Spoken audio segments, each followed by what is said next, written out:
Good afternoon to all the participants. We are now in this moment in Rome, in the hall of the administration of the municipality of Rome, and we will have the second part of this conference about missing children. I am together with the Commissioner for Missing Person, that is in charge of all the issues of missing people for the government, for the Parliament. Dr. Rizzi, and we will today, in this afternoon, speak with many colleagues in different parts of the world about how we can face the problem. This morning we had different intervention. It was an Italian session with the Minister of Interior, the Minister of Family, the Vice President of the Parliament, the different director of the different division of police, carabinieri, Guardia di Finanza, and other structures. We had the presence of some important companies, technological companies, that share with us the opportunity that we can have to protect children through technologies. I will have today two colleagues that will chair this meeting, that are not here in Rome or in Brussels, that are Iris Abram, that is Communication and Fundamental Rights Advisor to Commission, Vice President Dubravka Suika, and Egi Yeven, Secretary General of Missing Children Europe. Before to give to them the opportunity to chair the session, I'd like to present some slides that can be helpful for the discussion.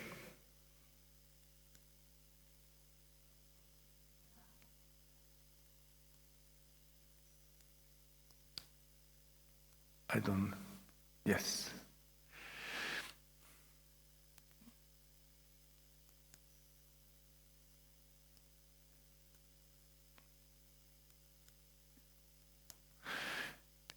As you know, today we will speak about 116000.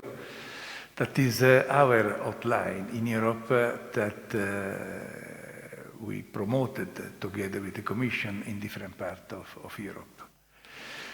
Is a number that is absolutely useful for all the children that need to have a support. We started as Telefono Azzurro in 2009 with the protocol with the Minister of Interior. That is important part of our activity.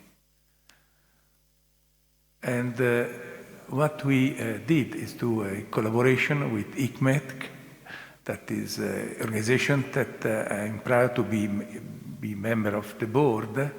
And today we will have in our discussion to Franz Humer, President of ICMEC, and Caroline Hammer, that is Director of all the area of missing person in ICMEC.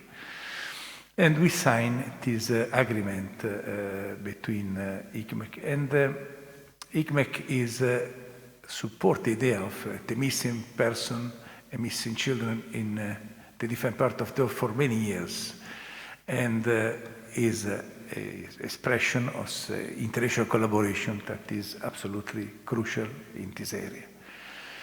These are some number that we have about one topic that is part of this big area of missing children, that is the area of unaccompanied minors. That is for our country, as for other countries that will be present today in our discussion, particularly Greece, and partially in Spain, we have many children that arrive with this very complicated phenomenon of migration. And we have more and more cases of migrant children that arrive in our country.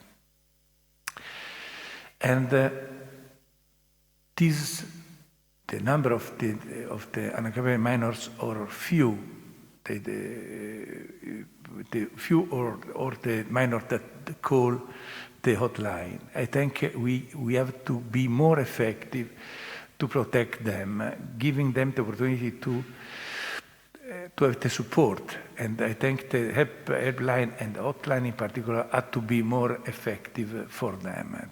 We have to promote to children this opportunity to be supported more and more. We had in the last year a very complicated situation in all the world, but in particular in Europe, and we have the impact of COVID-19 was very created a lot of difficulties in many structures that work for children for different reasons. For the Telefono Azzurro, for example, we had more cases reported for family violence and sexual abuse case, but we have too many cases of runaways children, and in particular in the last months, and we had too many cases of migrant children without any real support. But in other situation, we had less cases that arrive in our country. But my impression is that in the future months we will have more difficulties that we have to plan and to face. Another issue that is connected with the sexual abuse case is the problem of sexual abuse. Many children that are unaccompanied, that are exploited in many parts of the world, or sometimes missing in different way. For this reason, ICMEC and Missing Children Europe too, we work more and more in the area of sexual abuse area to protect the children. And in hope, as Missing Children Europe are active in this area. And we have many reports of minors in the area of sexual abuse in the last months. I think we have now to work together and to create a more alliance between us. With this photo, I like only to express my gratitude to the Holy Father and to the Holy See that organized with us this important conference, Child Dignity in the Digital World, 2 years ago, and in which we combine different cultures, different religions, and different institutions to face the problem of children. And I think that collaboration is very, very crucial to face the problem of migration and the problem of exploitation of children in different parts of the world. And this is why we consider the opportunity to have with us the Holy See, and we will have today many important representatives of the Holy See with us to share ideas and common strategy to intervene in this important area. One, and is my last slide, one thing that we have to consider is that we have to prevent all the area in which the children are victims. We have to create a more integrated intervention. We have to create with the children the awareness about what can happen to them in the real life, in the digital world. And we have to develop training, research in this field. I think we have to combine academic research with institutional action. And we have to involve more and more the community in this process. And this, I think, had to be done in the next months. I like to now to pass to be the chairman of this session the word to Irisa Abram, that is online now. Yes. Hello, dear colleagues, and thank you very much, Professor, for setting the scene and for highlighting this really crucial issue we're dealing with, and which only gained more importance also during the pandemic. I will quickly introduce myself. I will be one of the moderators of our session today, of this panel, together with Achille Levin from the Missing Children Europe. My name again is Iris Abraham. I'm the Fundamental Rights Advisor at the Cabinet of Commission Vice President Dubravka Šuica, who is also leading the work on children's rights and child protection in the European Commission. And in that function earlier this year, we have presented and also adopted the first ever EU comprehensive strategy on the rights of the child on 24 March.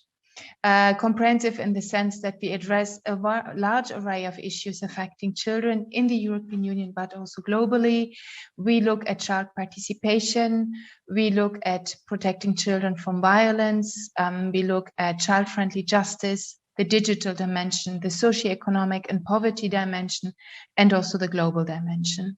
And through all that, we really address also the special needs of children in particular circumstances, which includes the children in migration, unaccompanied minors, minorities, and other children, regardless of their background, because we really want to make sure that a child is a child and has access to support, protection, and its right, no matter its background, residence status, or wherever it might come from or live in. So this is a little bit, I guess, why I'm also here, because at the EU level, the protection of children is a priority, and even more so with now having one particular vice president being in charge of it, and who is extremely committed to the topic.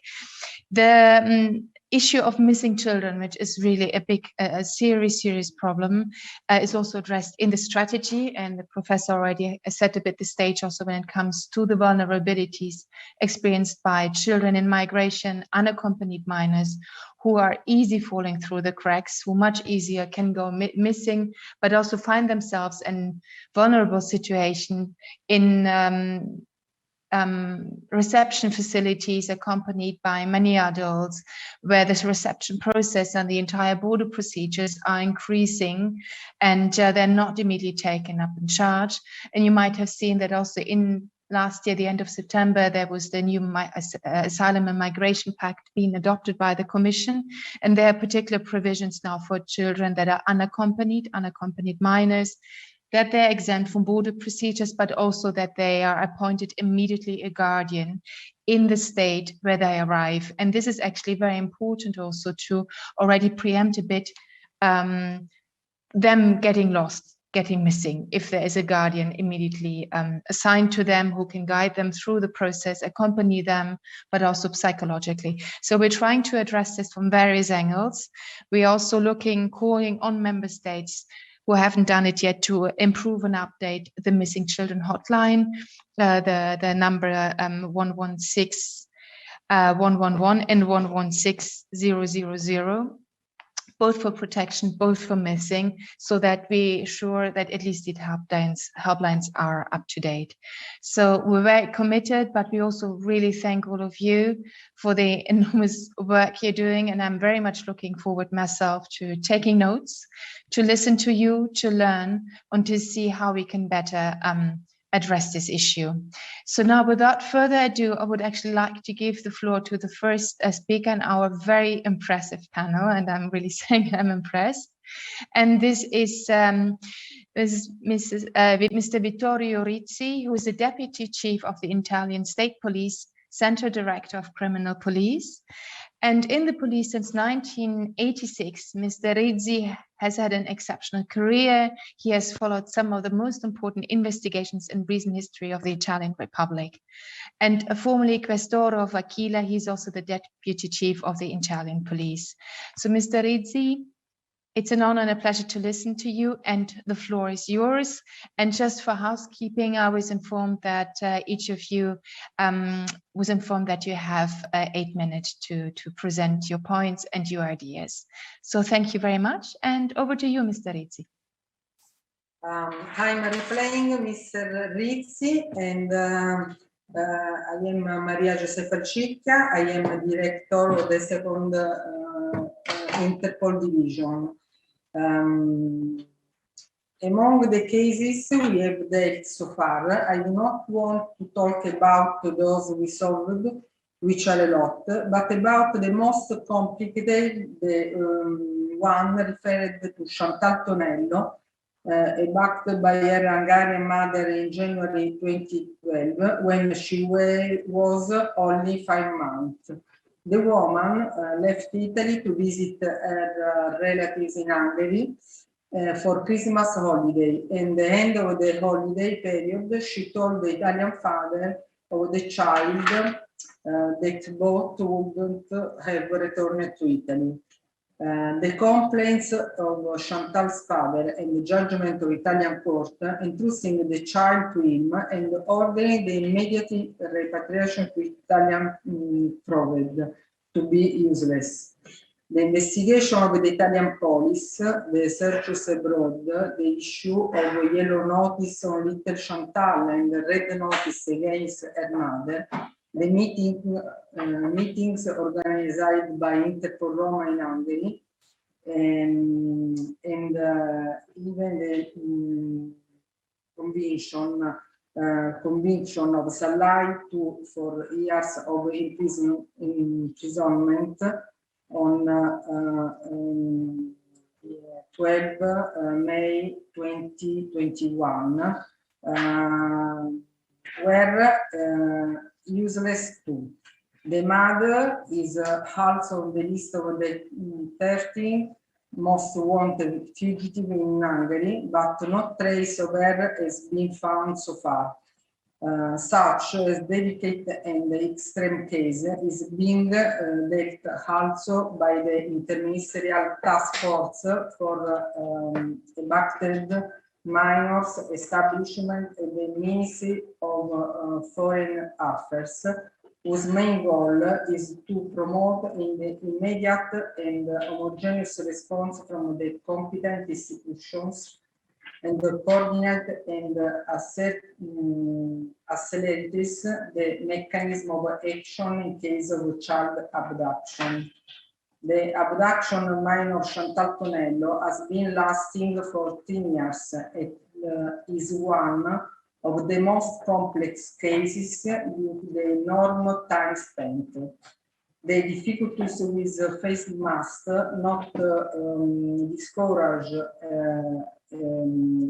enormous, but they have a commitment to go on seeking for Chantal until her localization and return home to Italy. Thank you very much for your attention. Thank you very much. And I also see that my colleague Achille even has joined. But what I will do is the following: since we will co-moderate the panel, I will now hand the floor on to the next person on the panel. And then once I hand over the moderation to Achille, and she will also introduce herself and the Breaker for organization. So by that, thank you very much. I will continue to introduce, give the floor to Mr. Franz Humer, who is the president of the International Center for Missing and Exploited Children. Mr. Humer is a Swiss-Austrian businessman and the former chairman of Diego and of Roche. You're chairing the International Center for Missing and Exploited Children, a global non-profit organization that combats child sexual exploitation, child pornography, and child abduction. For that, we'd also really like to commend you, and you're probably also following a little bit the events on the Commission level, and you've seen that we finally have reached an agreement for a temporary derogation on the e-privacy directive, which also means we can better combat online sexual abuse and exploitation, which has also only spiked during this pandemic, and missing children are extremely vulnerable also to this sort of exploitation. But I give the floor to you, and we all look forward to listening to you. Thank you very much. Thank you, Iris. Very, very kind of you to invite me to say a few words. ICMEC is a non-profit organization. It is globally active. It has a group, a strong headquarter group working out of Washington, DC, and people working out of Latin America and in Asia, out of Singapore. Basically, we have three main topics we worry about: missing children, i.e. finding children who went missing. The second area is the disruption, and that is interrupting the exploitation of children through financial and social processes. And Professor Caffo has highlighted the collaboration on an international level that is necessary to achieve that. And the second is building capacity. The third is building capacity to protect children. What do we use? We use three elements. We use education. We have programs for teachers. We have programs for students all around the world, many of them available through the internet, where we educate educators how to recognize when a child gets abused, and how to then talk to the children and talk to the parents. Second, we use technology. We work very closely with a number of the big tech companies around the world in order to identify specific technologies which we can use, which we can develop and provide police forces with around the world. And the use of those technologies has enormous impact on bringing missing children back and identifying where they go missing, where and how we can find them.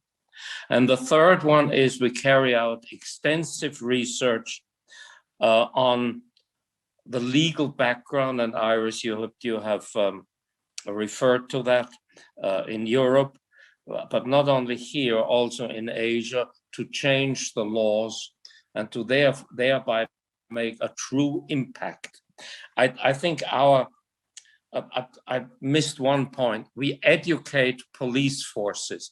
We educate police forces in over 50 countries around the world. Again, in the use of the most modern technologies and in the pursuit of the perpetrators. So it is quite a lively and dynamic organization which we run, and we try to provide thought leadership in those three areas of missing children, disruption of the processes. I'll give you an example: disruption of the processes. We work with the large banks on a financial coalition. How can we interrupt the payment channels with which those perpetrators pursue children? We have an extensive network of experts who work for us if and when and where needed. And of course, the multidisciplinary training and multidisciplinary activities which we have to have are a key element in our work. That probably describes in a few words what ICMEC is doing. I'm extremely proud of being able to chair that organization and to chair a group of people who are entirely committed to this cause. So thank you. And thank you, Professor Caffo, for organizing this meeting. Back to Iris or Angie. Thank you very much. Achille will come in a little bit later. Thank you very much, Mr. Hume. And we are now going on to our next panelist, which I see is Maud de Boer-Boekitschou, President of Missing Children Europe and former UN Special Rapporteur on the sale and sexual exploitation of children. We can see really linkages between all our work, and it would also be nice to see what concrete suggestions or next steps we can take to address the issues and to step up the work. Mrs. de Boer-Boekitschou, and excuse please my pronunciation, joined the Council of Europe already in 1969, so she's looking back at a long career in the field as well, and joined the Legal Secretariat of the European Commission on Human Rights. And has also worked at the European Court of Human Rights and was elected President of Missing Children Europe in 2013. So Mr. Boer-Boekitschou, the floor is yours, and thank you very much.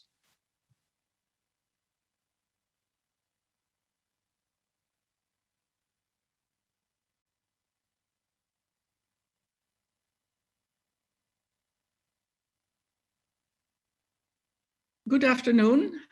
Thank you for allowing me to address you in my capacity of President of Missing Children Europe on this International Missing Children Day. As with all thematic celebrations, one would wish there would no longer be a need for that, as the issue has been solved. Unfortunately, from what we know, the numbers of missing children are increasing rather than decreasing. A quick reminder of who we are. We are a European federation of members representing 31 NGOs active in 26 European countries to address the issue of missing children, its causes and consequences. Telefono Azzurro is one of our long-standing and larger members with whom we have cooperated and continue to cooperate on a number of projects. By creating the link between research, laws and professionals on the ground, our aim is to prevent children from going missing, support them and their families, and better safeguard them from any risk of violence and abuse that may lead to or result from going missing. Our organization coordinates the network of hotlines for missing and exploited children, responding to the number 116,000, providing free, immediate, and professional, emotional, psychological, and legal support. The 116,000 network is very experienced in coordinating operations to find children across borders, always in coordination and complementarity with the work of the police, and in many cases, the intervention of the network has been essential to quickly bring children back to safety. There's no doubt that 2020 and the first quarter of 2021 have been extremely challenging. Measures to limit the spread of COVID-19 gravely impacted the rights and well-being of children across the world. 60% of our hotlines reported an increased workload, the overall increase in workload amounting to 17% compared to the year before, with school closures and restrictions on movement and social gatherings leading to increasing disappearances. With no other sources of support, each case required more intensive follow-up. Chat and text functions were introduced by our members to make their services safely accessible to those who could not speak freely in confinement. And this, despite this crisis' severe impact on funding. Indeed, the withdrawal during this pandemic of structures of support for children and young people is showing its catastrophic effects. We count on EU member states to comply with their obligation under the EECC, that is to say the European Electronic Communications Code, to ensure that the hotlines are adequately funded and supported, as recalled recently by the European Commission in its recently published child rights strategy. Especially in the midst of the crisis, free 24/7 support service for children were crucial. Lockdowns do not prevent children from running away, in particular children in already critical environments, institutions and families with elements of violence. The majority of missing children cases reported to our members, 53%, is part of this group. International child abductions continue to impact children and families, repatriation being even more complex with the restrictions in movement. And of course, COVID-19 worsened the situation of children in migration, in particular separated and unaccompanied children, deprived of all essential services and support. According to data collected by Lost in Europe, more than 18,000 child migrants have gone missing since arriving in Europe between 2018 and 2020 in 10 European countries. Yet the whereabouts of these children remain unknown. Our first priority is to ensure that these children are identified and rescued. For our hotlines, children in migration represent only a very small fraction of the total, a little over 3.5%, which means just a few hundred.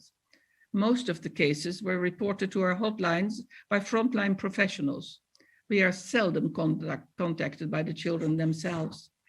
The reality is that the disappearance of children is underreported.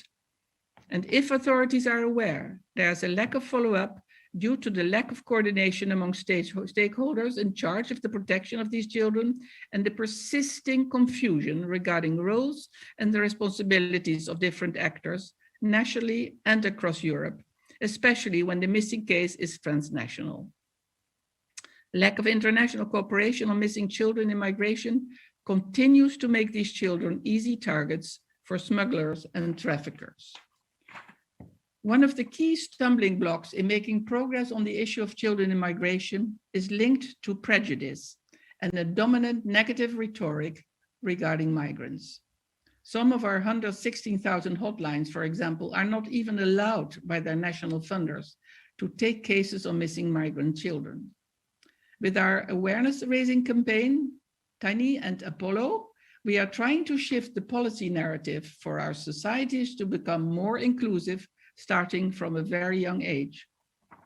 Law enforcement agencies, child protection agencies, and civil society organizations admit their failure in coming to the rescue of these children. And that applies also to Missing Children Europe. We need to work more on our visibility. As a helpline, we should be easily accessible to all children. These children need our help. Being in a foreign country alone, not speaking the language, is a recipe for disaster. Because of the administrative hurdles, these children tend more easily to trust traffickers, to earn more money, either to survive or to continue their journey, rather than official authorities whom they distrust. We at Missing Children Europe, we want to counter this trend by providing these children with tools. As many of them have mobile phones, we developed the Minela app, which gives children geo-localized access to child-friendly and up-to-date information on their rights and provides support in 8 European countries. It is tailored to the needs of children in migration with a focus on facilitating access to dedicated services such as shelter, food, and health in the area that they find themselves in. The app is available in 5 languages: English, French, Arabic, Farsi, and Tigrinya. Over 220 organizations, European organizations, Red Cross, Save the Children, UNHCR, among others, joined the Minela community and have already entered more than 400 services in our app. Let me briefly illustrate how Minela can prove to be crucial. Andera and her 5-year-old son, Mohammed, were living in the Policastro refugee camp in Greece, together with 800 other people. Mohammed started showing several signs of depression and distress, and his mother repeatedly asked the camp staff to hold a meeting with a psychologist. Unsuccessfully. Due to the detection of some COVID-19 cases and quarantine, all the services were suspended. Through the app, which she found through social media, Andera could contact a local organization who then organized an online counseling meeting with her and her son. And I'm happy to report that only a few days ago, we were contacted by her again to say that they had arrived safely in Germany and to thank us and our member Smile of the Child for the support during the most difficult time of their lives.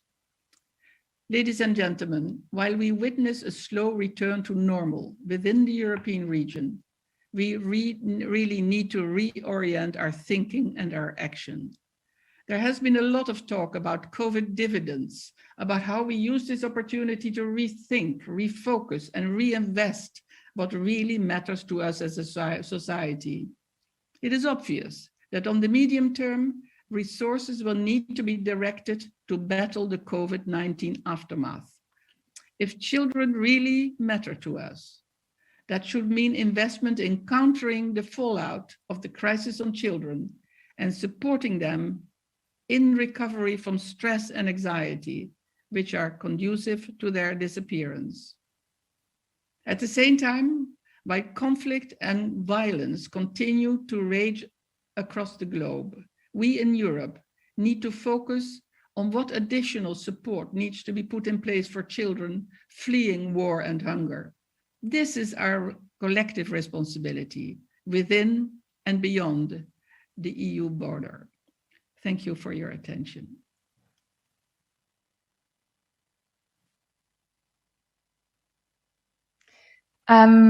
Thank you. We know this was a video message, but I think we all agree that it was very strong. It sends us some very, very strong and relevant messages. And indeed, if we really care, we must act, and particularly also not forget those who often are far too much on the margins of our societies, while we have a collective and human imperative to actually protect them, even according to the Geneva Conventions. And these are really children really fleeing war and persecution. So in a place like the European Union, we must ensure that they do not get lost and experience greater harm or even more harm than they already lived themselves. And I've worked prior to this position myself on the Syria crisis, and I've been in Iraq, Jordan, and Lebanon. So I've seen these children there, and I feel we owe them support and solidarity and humanity when they reach our shores here in Europe. So thank you very much for this very strong message. And I would like to give the floor now to another very distinguished speaker as the entire panel. It is Marcelo Sanchez Sorondo, the current Chancellor of the Pontifical Academy of Sciences and the Pontifical Academy of Social Sciences, and who has also had a long-standing career in this field, having also earned several honors. The floor is yours, and it's our great pleasure to listen to you as well. Thank you very much. Thank you very much, Iris, and all people that are here. I follow more or less the meeting. I want to thank especially Professor Caffo, now the other colleagues that I know, and my friends, for example, Marcelo, Suarez Orozco, and other people. Really, we are in a very decisive moment, say the Pope, with this situation of COVID. And we need to trade a way to really restart and to build a society where the human rights really are in the center, the human person with his openness to the transcendence. And really, we don't see enough a reaction in the leaders. Anyway, as Professor Caffo said and show, we have an important meeting here, one of the last important meetings before the pandemic, and the conclusions are very, very important.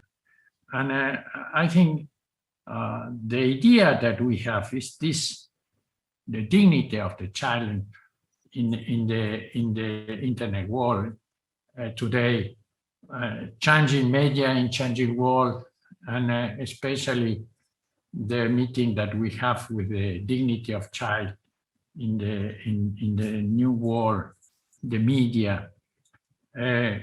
is that this new form of slaves, in reality, that we have today with the children, especially the phenomena of pedophilia and other kind of phenomena, are a real crime against humanity, are the most violent crime, and really are against to the human dignity, especially for children. Because what is human dignity? The human dignity is that we can choose our life, our vocation, our profession, our service to society with independence, with autonomy, with dignity, with freedom, with knowledge. And the person that is for violence, controlled but not by other person, this is just a slave that not can choose his life. And in the case of the children, is a double form of slaves. So especially we are very, very constrained, very concerned about the harmed and violent online in outrageous way for the children. These problems have, we know, exploded during COVID crisis as millions more children are online to use these children. Most of these children suffer, are victims of a terrible violence, and their abuse is not see, this is another question, not enough see or reported to anybody. The privacy rights on internet use should not be important than our obligation as a society to protect the children and the human being. This is the fundamental question. We have a meeting recently where all people to participate in the meeting, also the very famous economists like Stiglitz, say the great problem today of the media is to control the media. Well, in the society, if we can have a society, a real society, we need to have an order.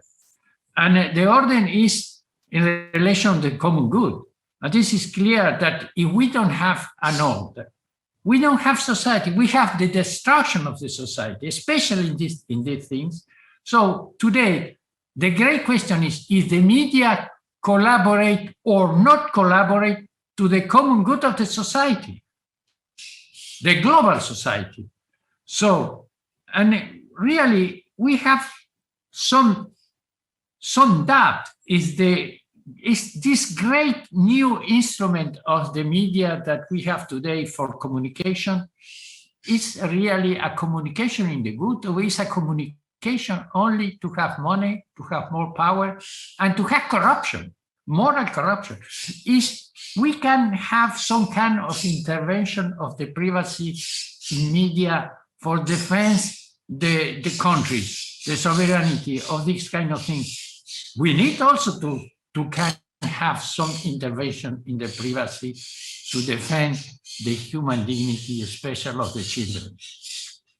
And in this sense, I would like to praise the European leaders because finally coming up with at least a short-term solution, allowing the use of these tools to continue a voluntary basis for 3 years. That, as you know, with a prolongation of this law in the European countries to have some kind of intervention when we have the suspect. So this is a great thing, but we want that this law that is for the European countries was, in some sense, extends for all the Western, and most, but for all countries, especially in the countries where we know that are the center of the media, of the control of the media. So we want to order to all the European leaders, but also the global leaders, the American leaders to make a special effort to find and to enact a permanent long solution to control this problem. We don't have, only we have this law for European countries and no more. And this is a really tragedy for our day, because we continue to produce this crime against humanity with the children.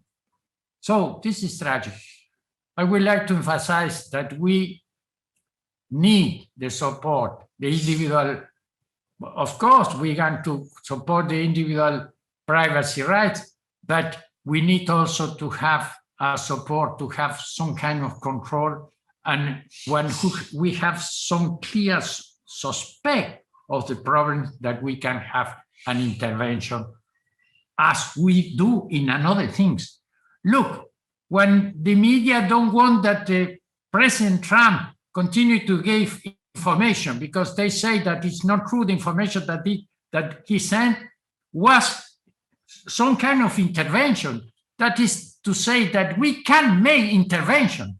And if you can make intervention for political question, we need to have intervention when the question is the suffering of the human dignity of the children for all his life, because this was the consideration that we have in our meeting.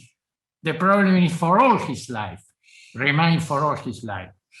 So it's very important to remove this outrageous image that we have in internet.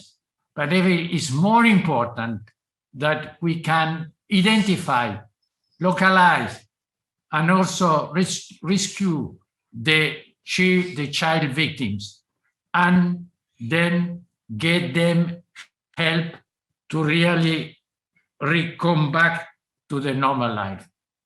Thank you for this point. And really, our idea is to come back to this with another great meeting, also with the collaboration of Professor the other people to organize our meeting, like Henry Allen, and like Professor Caffo, and other people that want to do this. And we can say also that the Secretary of State, Cardinal Parolin, that was present in the meeting, and all the people of the Secretary of State want to collaborate in this, because this is really the will of the Pope to change this tragedy of the corruption of the children. Thank you very much. Thank you very much, Monsignore Sorondo. That was also, again, music in our ears. Your commitment, but also you highlighted some key issues, and particularly also when it comes to the online sexual exploitation abuse. I had mentioned it earlier. Indeed, we had already a first breakthrough this year, and we hope at the Commission to move to legislation by the end of the year. And as you say, a lot of these technology already exists, and the technology actually where we can already detect in advance is no other than spamware or antivirusware. So we can certainly use this here to ensure that predators do not operate in the obscure. And also our position is of my Vice President that we should not pitch the right to privacy against the right of the child to be protected. This should not happen. The right of the child takes priority in this case, and the protection as well.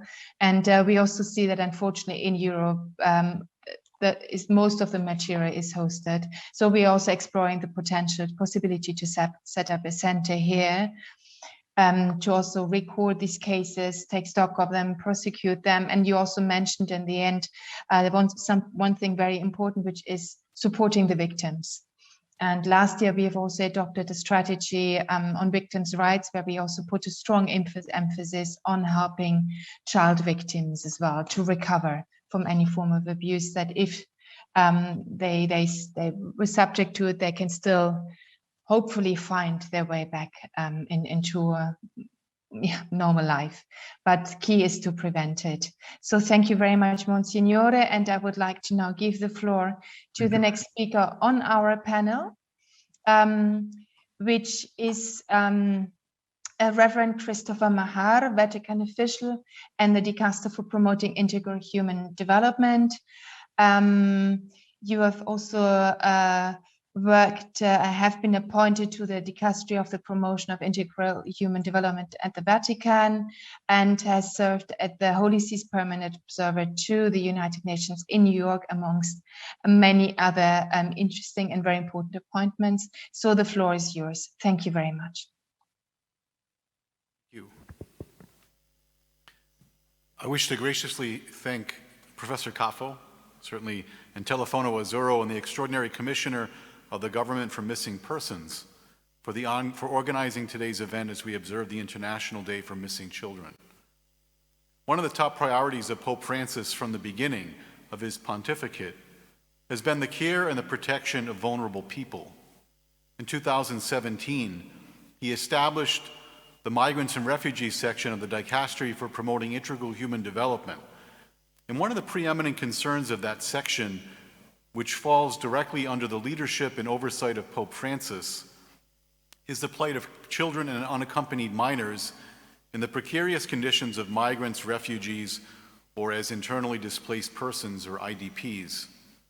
In 2018, for his message on the 104th World Day of Migrants and Refugees, Pope Francis offered a reflection on 4 essential verbs in relation to these vulnerable people: to welcome, to protect, to promote, and to integrate. Part of his reflection on welcoming involved the reunifying of families that have been separated. This consists in the hard work of trying to make a happy ending. But when families are separated and children are unaccompanied, we all know very well that it's not always a happy ending. That is why the second verb that Pope Francis focuses on is so very important: to protect.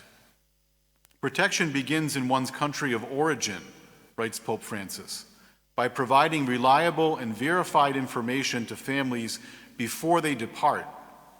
It involves providing safety from illegal recruitment practices by placing a priority on families and doing everything possible to ensure that they remain together. The best protection for children, therefore, is to do everything in our power to see that they are not unaccompanied. What do we have in our power to make sure that becomes a reality? The section for our dicastery's Migrants and Refugees section has formally submitted to the United Nations and its member states 20 action points for the Global Compacts, as an accompaniment in cooperation with the Global Compact on Migration, or the GCM, and the Global Compact on Refugees, or the GCR. And point number 8 aims to encourage states to comply with their obligations under the Convention of the Rights of the Child when dealing with all migrant minors, and recommends legal protection, education, and policies that ensure each child receives documentation from birth. In other words, it encourages every state to make every possible effort to make sure children do not disappear. The Convention on the Rights of the Child aims to protect children from disappearance, abuse, and from falling victim to such things as trafficking, first and foremost, and Professor Caffo already mentioned this, and many people have mentioned it already, by prevention. Specifically, Article 34 of the Convention on the Rights of the Child invites state parties to work on national, bilateral, and multilateral levels to prevent the exploitation of children. There is simply no greater level of protection available to children than to have a strong family supported by the state.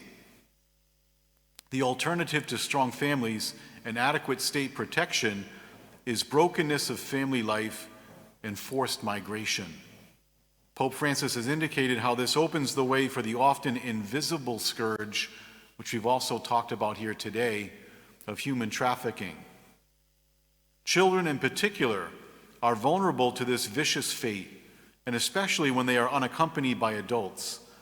In his 2018 message to the Second Holy See Mexico Conference on International Migration, Pope Francis reiterated what he has mentioned many, many times before, that the issue of migration, we could also substitute the issue of missing children, is not simply a matter of numbers. It is a matter of persons, human beings in desperate need of ongoing protection. He said, particular concern must be shown for migrant children and their families, those who are victims of human trafficking rings, and those displaced due to conflicts, natural disasters, and persecution. All of them hope that we will have the courage to tear down the wall of comfortable and silent complicity that worsens their helplessness. They are waiting for us to show them concern, compassion, and devotion. Today, we are here observing the International Missing Children's Day because we are tired of waiting for things to change. We are doing everything in our power to make sure that vulnerable children, especially unaccompanied children, will no longer have to wait for justice, for assistance, for a welcoming hand, and a compassionate heart. It is our solemn task to make sure that the world around us is also tired of waiting for these things.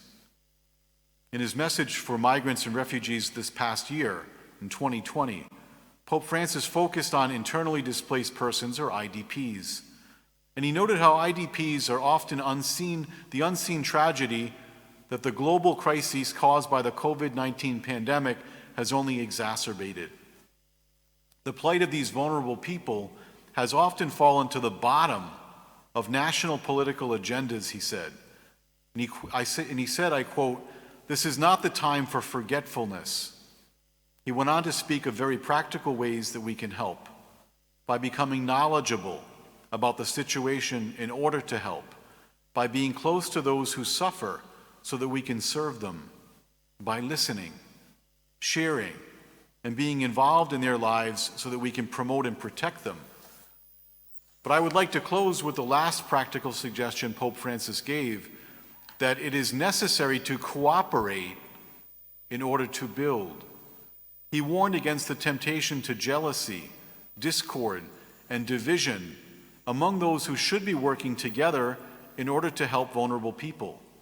This must be our legacy if we are to truly make a difference and make sure that no child is forgotten and no child is left waiting for help. There is a popular saying, the only thing necessary for the triumph of evil is for good people to do nothing. That quote is often attributed to the Irish philosopher Edmund Burke, but what Burke actually said was, when bad men combine, the good must associate, else they will fall one by one in unpitied sacrifice in a contemptible struggle. Today we are united as people concerned about the protection and care of missing children and adolescents, especially unaccompanied foreign minors. May our work together prevail over every power of darkness and be a force for good in the lives of those who need us most. Thank you for your time. Thank you very much. And I think what I see here, even though remotely from Brussels, is I see many good and very impressive people who are already doing a lot of good and are acting. And this is extremely encouraging. And by this, we can really ensure that children, number one, do not become the silent victims of this pandemic, but that hopefully at one day, we will not need to observe this day anymore today because there will not be missing children anymore. So that would be the ideal. But I would like to give now the floor to Chancellor Marcelo Suarez Orozco, Fellow of the Pontifical Academy of Social Sciences and Chancellor of the Boston University. I've seen, and thank you also very much for sharing the study here in the chat box, so for everyone to access. And we see that your research focuses on cultural psychology and psychological anthropology, with an emphasis on mass migration, globalization, and education. You have also a very impressive CV, having also taught at several very recognized universities from Berkeley to Harvard. And now I see you are at UCLA, University of California in Los Angeles. So thank you very much for joining us, and the floor is yours, Chancellor. Good morning from Boston Harbor. Ms. Abraham, Professor Caffo, Eminences, Excellencies, dear academicians, ladies and gentlemen, thank you kindly for your attention. For millions of children, the COVID-19 pandemic represents a lasting, catastrophic emergency. The pandemic removed millions of children the world over from the prescribed pathways to reach and master culturally determined developmental milestones in the biological, socio-emotional, cognitive, and moral realms. It robbed millions of children of the daily attending school rituals with all that entails: learning opportunities, socializing with other children, seeking supports from teachers, physical education, accessing healthcare and nutrition, and the various other scaffolds needed for developmentally appropriate growth. The pandemic has stunned education systems with geologic force. For almost 500 million children whose schools were closed due to COVID pandemic, there was no such thing as remote learning, according to our dear colleague, Stefania Giannini. School closures put millions of children on the streets and at risk of child trafficking and exploitation. The COVID-19 pandemic is likely to push an additional 150 million people into extreme poverty. My colleagues David Bloom and Maddalena Ferrana of the Harvard School of Public Health summarize COVID-19's impact on children as, quote, degrading the emotional and mental health of children and increasing the risk of domestic violence and abuse, end of quote. Domestic violence and abuse put children at risk of exploitation. In the COVID-19 age, missing children, runaway children, children in flight. I've spent 30 years of my life doing basic research in the domain of children in flight. The children of forcefully displaced migrants, children in modern slavery are enduring in an empire of suffering with a hard to survey topography. Definite statistics are difficult to establish. The gulf between the estimates of the total population affected and identified victims is significant and growing. Missing children and children in modern slavery, as the Bishop Chancellor Marcelo Sanchez Sorondo reminded us, represent the most urgent humanitarian crisis in the more modern era. Across the globe, today, nearly 50 million children have been uprooted, forced to flee war and terror, unchecked climate change, and extreme poverty. Today, over half of the world's refugees are children. Many will spend their entire childhoods away from home, often separated from their families. Under the previous US administration, thousands of children were forcibly separated from their parents. In the European Union, as we've just heard, some 18,000 migrant children are currently desaparecidos. The data reveal that children in flight often experience or witness violent acts in exile and are at risk of abuse, neglect, violence, exploitation, and trafficking prior to the journey, during the journey, and upon settlement. Migrants make up a significant share of detected victims of trafficking and exploitation. 65% of all detected victims in Western and Southern Europe, 60% in the Middle East, 55% in East Asia and the Pacific, 50% in Central and Southeastern Europe, and 25% in North America were migrants. Other patterns are clear. Female victims remain prime targets.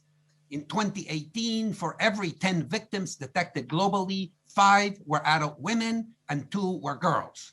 Over 70% of all detected girl victims are sexually exploited.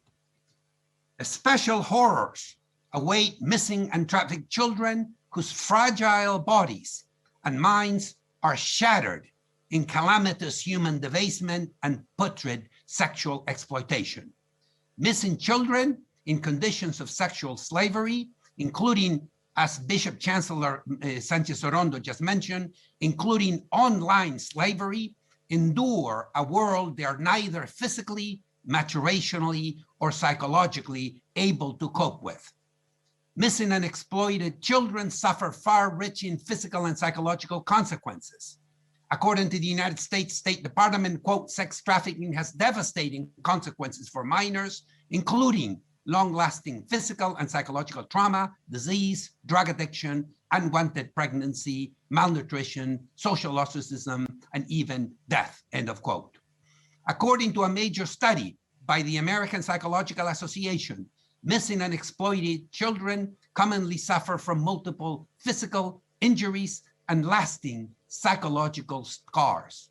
Quote, maltreatment often results in broken bones and teeth, dislocations, and head injuries, sexually transmitted diseases, including HIV/AIDS, as well as complications from hepatitis B and C, uterine infections, complications in pregnancy, and infertility are all secondary to the exploitation and sexual slavery of missing children. Other illnesses that are reported to be high amongst trafficked victims include malaria, asthma, and other lung diseases, anemia, gastrointestinal diseases, among others. There are also a myriad of psychological and psychosocial sequelae resulting from exploitation of missing children. The American Psychological Association has concluded that the psychological repercussions suffered by victims of modern slavery are significantly higher than those of victims of other crimes. Reported symptoms include, quote, depression, anxiety, somatic symptoms, hopelessness, guilt, shame, flashbacks, nightmares, and loss of self-esteem. For children, in particularly who have been isolated, neglected, and abused, anxious, disorganized attachment, social and emotional withdrawal, aggression, and other behavioral problems have been noted. Dissociation as a short-term coping mechanism to escape the intolerable is common, but it's linked to long-term difficulties, including future victimization. Amnesia, substance abuse, as well as suicide are also negative individual outcomes of the trauma of victimization following trafficking and child sexual exploitation. Toxic stress, defined as prolonged, repetitive adversity with a lack of nurturance and supports, induce a derangement of the neuroendocrine immune response, resulting in prolonged cortisol activation and persistent inflammatory states. In the most recent report from the Center for the Development of Child at Harvard University, it concludes that long-term effects of chronic stress, quote, become embedded biologically and increase the risk of multiple impairments, including cardiovascular disease, type 2 diabetes, addictions, and depression. Abundant evidence also indicates that the longer we wait to intervene, the more difficult it becomes to achieve healthy outcomes. End of quote. Toxic stress risks permanent changes to brain architecture and epigenetic alterations, including modified gene function. Children in modern slavery are, as Bishop Chancellor Marcelo just noted, children in modern slavery are the victims of two simultaneous crimes. They are robbed of their childhood and they're robbed often of their future. These most horrendous crimes must be given absolute priority for eradication in the context of the catastrophic effects of the COVID-19 pandemic. The specialized training of healthcare providers, teachers, counselors, police forces, NGOs, and all tasked with serving children must address prevention, recovery, treatment, and long-term outcomes. A final word. 30 years of basic research working with immigrant families and children has taught a profound lesson. In the 21st century, to migrate is to separate families. Our data, the data of several other national comprehensive studies, suggest that the separation of children and the very complicated patterns of family reunifications are the context of a severe undertow that threatens to drown millions of our youngest, most vulnerable brothers and sisters. Thank you so much. Thank you very much, Chancellor, and I apologize for having attributed you in the wrong geographic area, but I saw your study came from UCLA, so afternoon greetings back from Brussels to Boston, and heartfelt thanks for your important contribution, not just today, but throughout your entire life. And also thank you very much for this data, because this data is actually very important for everyone, also for us to make the case. This is key. We see it also in the European Union. Children's rights are a priority, but we are really calling also on EU member states to make the protection of children a priority in their national recovery plans. And we're looking particularly at the COVID-19 recovery plans, because it's not necessarily a priority. We know this, and I think we're all aware of it. The same goes for the global post-COVID-19 recovery. And having this empirical evidence and data really also helps us make the case. And we thank you very much for the excellent research you've done there. It really serves us all very much. By this, I will hand now the moderation over to my dear colleague Achje Yevin, Secretary General of Missing Children. I'm certainly staying on, taking notes. And again, I thank you all for your impressive commitment. Thank you. Over to you, Achje. Thank you so much, Iris. Indeed, our president, Maud de Boer, has already introduced our organization, so I'll be very, very brief. As you mentioned earlier, I would be saying something short. Missing Children Europe is a federation of organizations working for missing and sexually exploited children.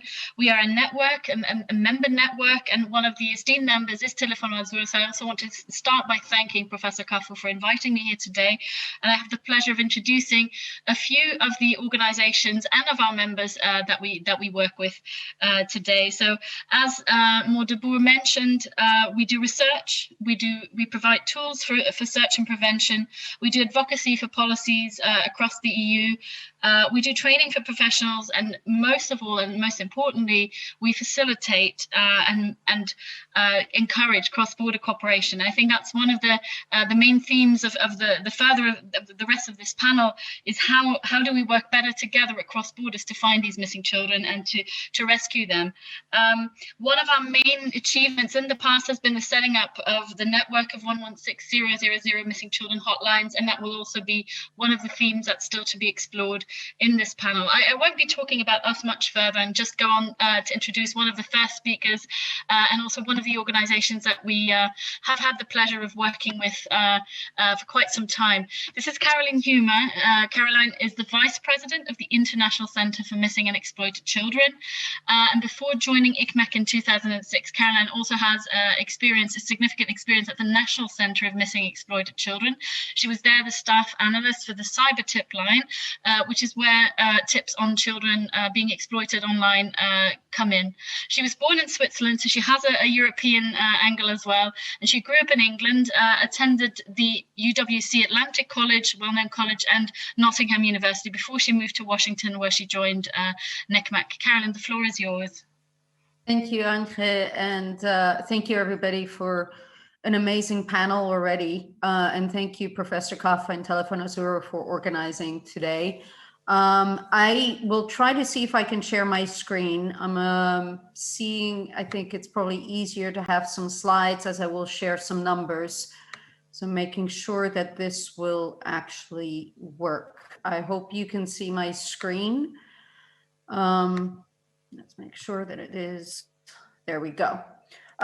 So as Anke said, I'll talk a little bit about more international collaboration, as I think the first panel discussion was really setting the scene about how big the issue is. We acknowledge that it is happening in every country. We acknowledge that it is an epidemic that we all need to fight for. And this is one reason why the International Center for Missing and Exploited Children exists, is really to make sure that every child has a safe environment to grow up in, regardless of where they are, who they're growing up with, that they are safe from exploitation, abuse, and from going missing. And you already heard a little bit from Dr. Humer beforehand about the International Center, so I won't go too much into it. But what we also believe in is that we all have a role to play. I think we've already heard that a little bit this morning or this afternoon, but it's very important that we emphasize this, because a lot of times people feel they can't do anything. But we actually, every single individual, every single organization, every single industry can play a role and should play a role in actually protecting children from exploitation, from abuse, and from going missing. Well, as part of the International Center for Missing and Exploited Children, similar to MCE, we do have a network. It's a global network of 31 countries. As part of that network, they have access to the biggest global AI platform that allows them to use AI and facial recognition to actually generate leads on the possibility of where the child could be that is missing. So that is connecting to trafficking, that's connecting to child sexual exploitation. It is searching the dark web as well as social media to see if there are any possibilities of finding the child through facial recognition and through other intelligence tools. It also allows us to actually distribute the posters of missing children to a geo-targeted location. That allows us to actually make sure that the people who are most relevant in being able to find the child can actually use this and find the missing child. We were lucky enough that our partner, the National Center for Missing and Exploited Children, who are here today through John Bishop, they used the system in 2019, issued an alert through our system, and within 24 hours, 48 hours, a 17-year-old boy was recovered because the alert was seen by a public person who actually recognized the child. And that's exactly what we're looking for. And even in that case, it went across state lines within the EU, in the US. So it wasn't just within one state, it crossed the actual border and jurisdiction of where the police were searching the child. And that's coming back to what Anke was saying is really important, is the cross-border collaboration.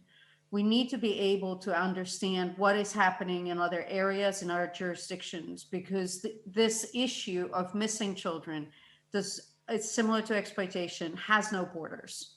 Children go where they feel safe. Children go where they think is most likely best for them. They don't care about the borders. They don't care about jurisdiction. So also as part of the GMC engine, what we can do is notify our members to say a child is now in your jurisdiction that may have gone missing, started missing in our area, is now missing in your area. We need your assistance. So that is very useful in that cross-border collaboration, especially when we're talking globally.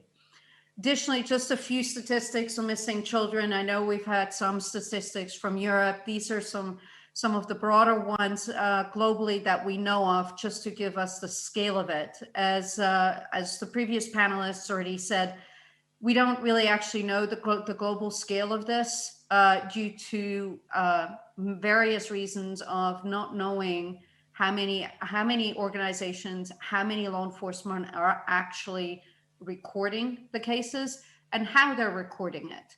What do we actually consider as missing? When we look at the UN Convention on the Rights of the Child, we do see that missing children have protection, but it by word and by definition is not actually in the UN Convention on the Rights of the Child.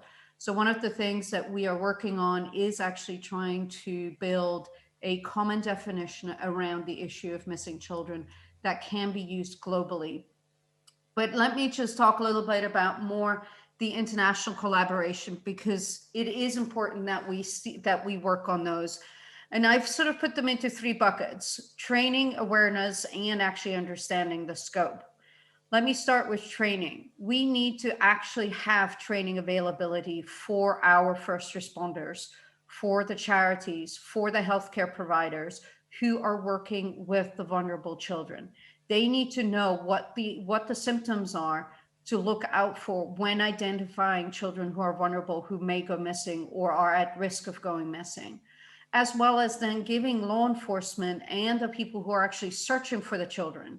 How are they searching for? What do they need to look out for? What tools and resources do they have available? We also need to understand the risk. What risk are the children in when they are missing? There are various risks depending on the circumstances. We've already heard the differences between an unaccompanied minor missing and traveling across the world to get to a safe environment is definitely a different risk than a child that's gone missing for 2 hours in Disney World or in a shopping mall. So we need to understand and be able to assess the risk to understand what actually resources does this child need to be able to stay safe. Additionally, one of the other tools that's really important is an alert mechanism. In the US, we call it Amber Alert, but it's essentially a rapid emergency child alert system. We believe that every country should have an alert system in place so that when we've done a risk assessment and we know the child is in immediate danger, that an alert can go out to all the public through TV, through radio, through social media, through text messages, to notify and ask for help to look out for that child. Because that's how we find the children who are most vulnerable to exploitation. Additionally, to be able to do all of this, none of us can do this by ourselves. We need to be able to come together and do it as a team. When you're looking, you cannot rely just on the police force to search and recover missing children. We cannot just rely on NGOs and hotlines to take all the reports and understand how to respond to them. We can't just rely on healthcare providers and saying, you identify the symptoms and we'll do the rest. We need to come together and coordinate that response. We need to be able to understand each other's strengths and responsibilities and make sure that we actually coordinate and share that information in the priority for the child. The only reason why we need to do this is to make sure that the child has a safe environment. That's the only reason and the only way we should make sure that every child has that safe environment to grow up in. The other aspect is the awareness aspect. And that's why we're here today, May 25, International Missing Children's Day, is to build awareness. The awareness in twofold. One is awareness to the public. The public needs to understand how vulnerable children are when they go missing, what their role is, and how they can play their role in finding a missing child. We need to talk to them about prevention. We need to talk to children about prevention. It's not just about walking down the street and saying, look right and left and go across the street. We need to talk to them about online and offline prevention. If you are going to be online and you're talking to someone, don't take a gift. Don't talk to a stranger when you're online. The same way as if you're walking down the street. It's the same messaging. We also need to understand the risks and provide the youth the understanding what it means to go missing. A lot of them think it's going to save them if they actually run away and it's going to be better because they don't actually understand what is around the corner. So we need to provide them with the understanding that it may look greener on the other side, but it actually may not end up being that way because of the risks that they don't know and is unknown to us. So we need to provide that. We also need to provide support and availability. We heard that before, to provide support to the victims, to the children who have come home after they went missing, and understand why they went missing. What is happening? Are they going to run again? Is there something happening in the house? One of the things that we've always talked about in this community is that missing is a cause and a consequence to child sexual exploitation. It's a gateway, but it's also the consequence to it. And we need to understand more around that. And that is why we need to do the research around the scope. We need to understand the estimate numbers. How many children are actually being affected when we're talking about missing children? What is the definition around missing? If I talk to someone in Kenya or in Jamaica or in Argentina or in Germany or in Brussels, I get different definitions, different understandings. So how can we then understand the numbers if we don't understand the definition? So that is one of the things that we really need to work on as a community and as a team to make sure that we can strengthen the resources as well as the response to missing children. Additionally, we need to look at the prediction. How can we predict which children go missing or which children are more vulnerable to going missing? That is a difficult thing because every child is different, but there are certain things that we can look out for, and that is important to know. And that's important research that we need to do and continue to do. I know MCE has just recently put out some great research with the help of Child Helpline International and some of these things. And that's a great start. I think there's more to do and there's more information out there that we can collect to be able to understand that issue. Similarly, there is another research that really needs to be looked at and needs to understand is the link to child sexual exploitation. We've said it all day long today, the trafficking, exploitation, online child sexual abuse material, videos, prostitution, everything that is connected to missing. What we don't have is the actual tangible numbers. We do not know how many children that go missing are being exploited and vice versa. And that we do have a few research mechanisms out there that have done it by state or by region, but nothing on a global scale. We need to understand the scope of all of these issues to be able then to go back to the training, go back to the awareness and say, these are the actual facts. This is what we know, and these are the resources that are needed to be able to counter and minimize children from going missing. I believe missing is a starting point to a lot of the other aspects, adverse behaviors and experiences that children face today. And if we tackle missing children from the start, we will minimize and decrease the number of victims of exploitation, the number of victims of human trafficking, and the numbers of victims that are out there today that we are not aware of. And that's the really important part. So it's really coming back to training, awareness, and scope. Research is important as well as training. And again, similar to when it comes back to everything else, it's international collaboration. We cannot do this without everybody that's on this call and in today's meeting. There is only so much we can do individually. We need to work together. We need to coordinate together and essentially play nicely in the sandbox to make sure that we actually share each other's resources and strengthen each other to be able to do what we need to do to protect children. So I really thank you for today again, and thank you for putting this issue to light. Thank you, Anke.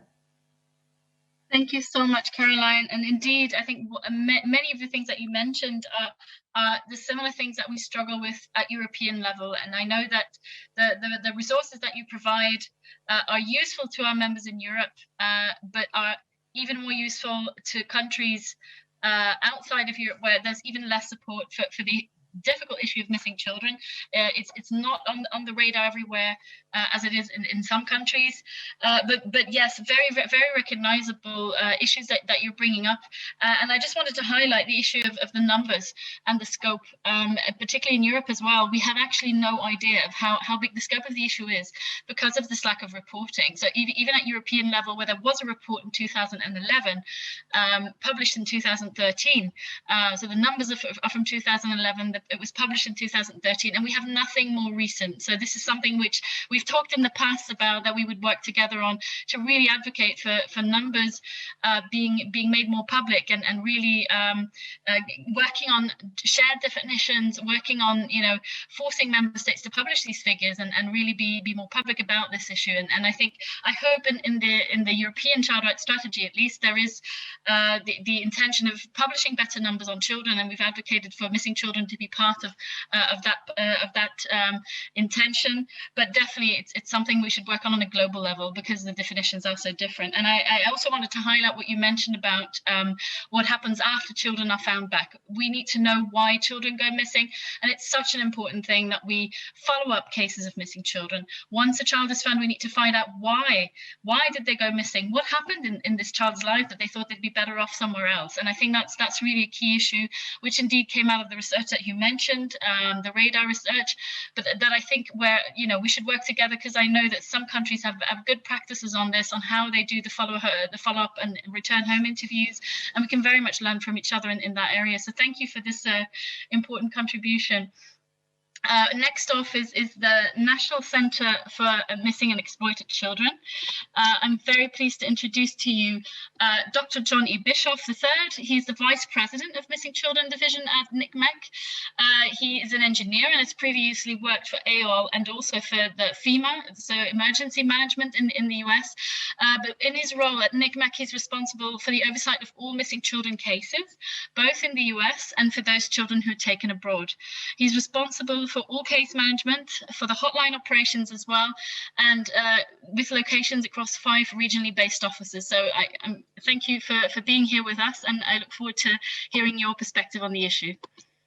Thank you so much, and thank you for organizing this. Thank you for inviting us to be a part of this panel. We're certainly we welcome the opportunity, and anytime we can interact with our international colleagues, we just welcome it. Thank you so much. So today, not just around the world, but here in the United States as well, is Missing Children's Day. This is an important day for us because it's an opportunity for us to renew our commitment to finding missing children, supporting searching families, and protecting children from victimization. As you may know, it's recognized every year here in the United States as the anniversary of this disappearance for Eitan Pates. He went missing at the age of 6 on May 25th of 1979 from a New York street while he was on his way walking to a school bus.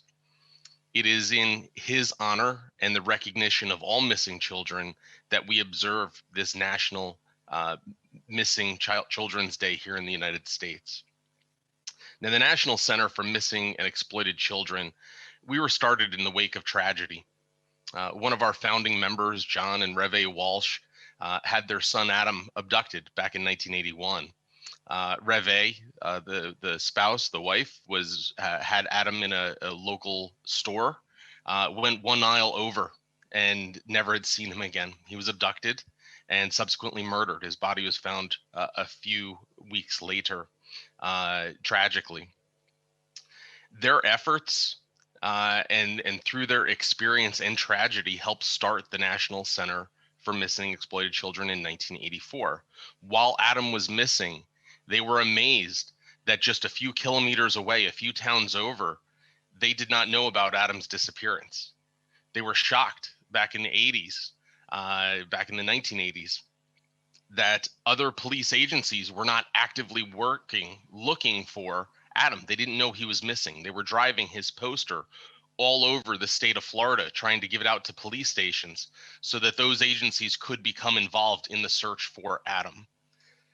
They were met with varying interest in Adam's case. And that caused them a lot of pain and angst as they were looking for their own child. So in the wake of Adam's tragic death, they traveled to Washington, D.C., where they lobbied for a more of a national focus on missing children, missing and exploited children. And in 1984, the United States Congress started the National Center for Missing and Exploited Children. And since that time, our commitment to finding missing children and preventing child victimization has been unwavering. Our mission statement is to help find missing children, reduce child sexual exploitation, and prevent child victimization.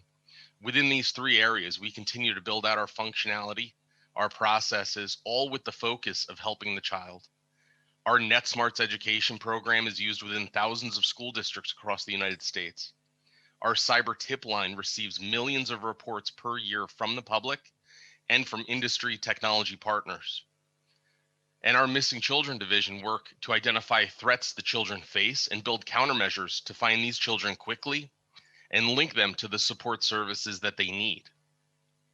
We rely heavily on our partnerships, both domestic and international.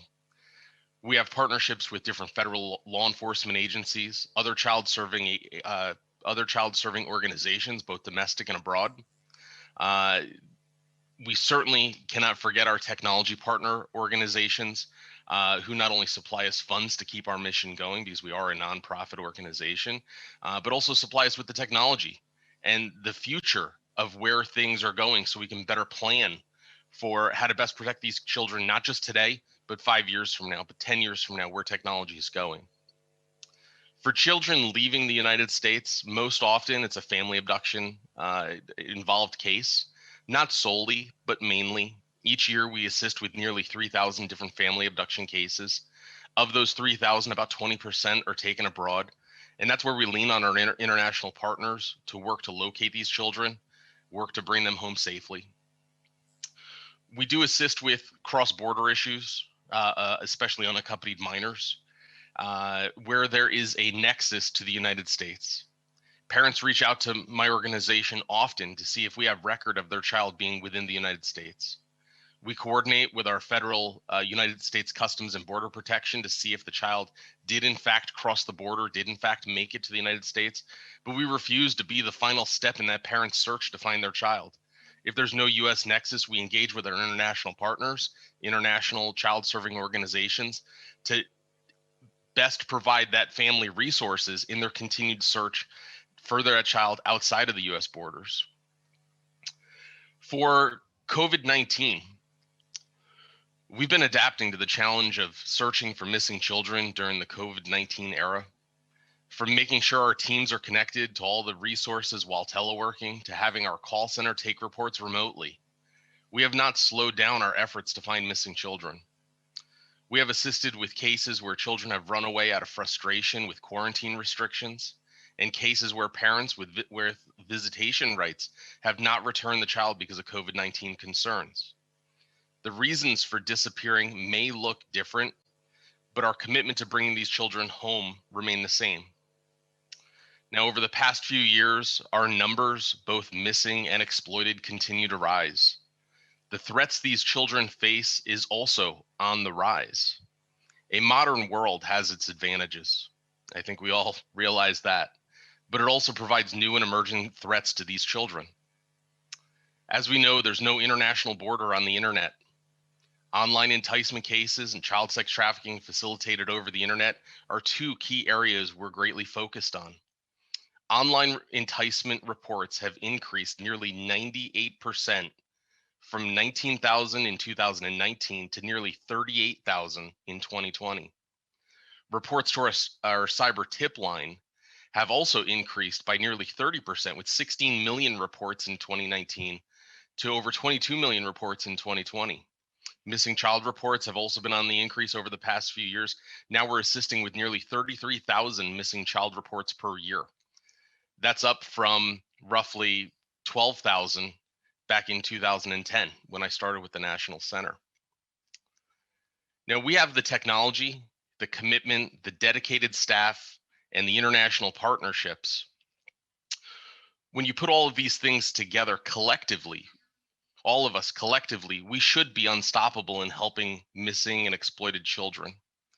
And that's what I look forward to in the days, weeks, months, and even years ahead in working with our international partners, is how can we collectively work together to make a global impact, not just a national impact, not just an impact for your respective country, but on a global scale. How can we pull our resources together to make that impact to best serve these children?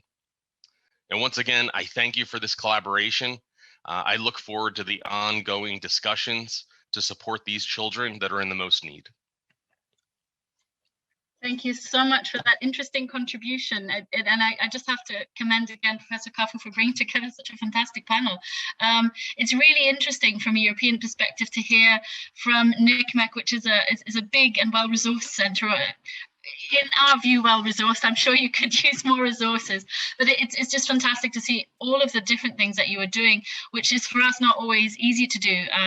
We work with very small members in very small states, and it's really amazing the work that you've done, particularly also on the link, something which I forgot to lift out from Caroline Humer's speech, but this very important link between missing and child sexual exploitation, where we just don't know enough yet, but you are doing amazing things and also bringing amazing numbers, which has helped us enormously in Europe to advocate for this legislation that we've finally managed to pull off, and which has been amazing to have those numbers, and so very grateful about that. Something else which I wanted to lift out from what you said is indeed, and again, very recognizable, and I imagine something that is happening across borders, the enormous amount of family abductions. It's huge, definitely the biggest part of our cases as well, our cross-border cases in Europe are also family abductions.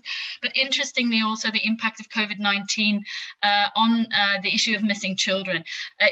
There is this misconception that because of COVID-19 restrictions, children would not have gone missing in the numbers that they have gone before. But as we've seen, the numbers we published today at the occasion of Missing Children Day is that in Europe, it's gone up by 17%. And it is indeed children who are frustrated with restrictions or who are in institutions and cannot visit their families who run away, as well as parents not returning children or violating visitation rights and such because of border closures and other types of restrictions. So we're seeing the exact same thing, and that's an unseen aspect of the COVID-19 crisis, where children are the unseen victims of the crisis. So thank you for highlighting that and for bringing that to us. I'm really pleased to introduce our next speaker, who is an Italian speaker. She is Elvira Tassone. She's the Commissioner of the Central Anti-Crime Division of the Italian State Police. I'm really looking forward to seeing her perspective, the law enforcement perspective on the issue of international cooperation on missing children. And she's speaking to us from the Palazzo Valentini. Thank you. You have the floor. Yeah. Thank you, and good morning, everyone.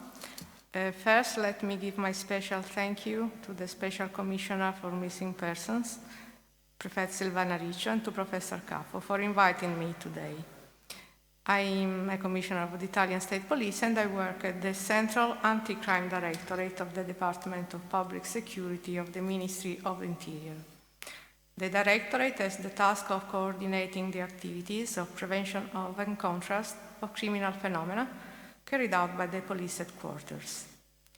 The Central Anti-Crime Service, where I work, was recently set up on 2017 for the development of preventive measures and for providing support to the public security authorities, also through the analysis of criminal phenomena, and collaborate with national and international institutions.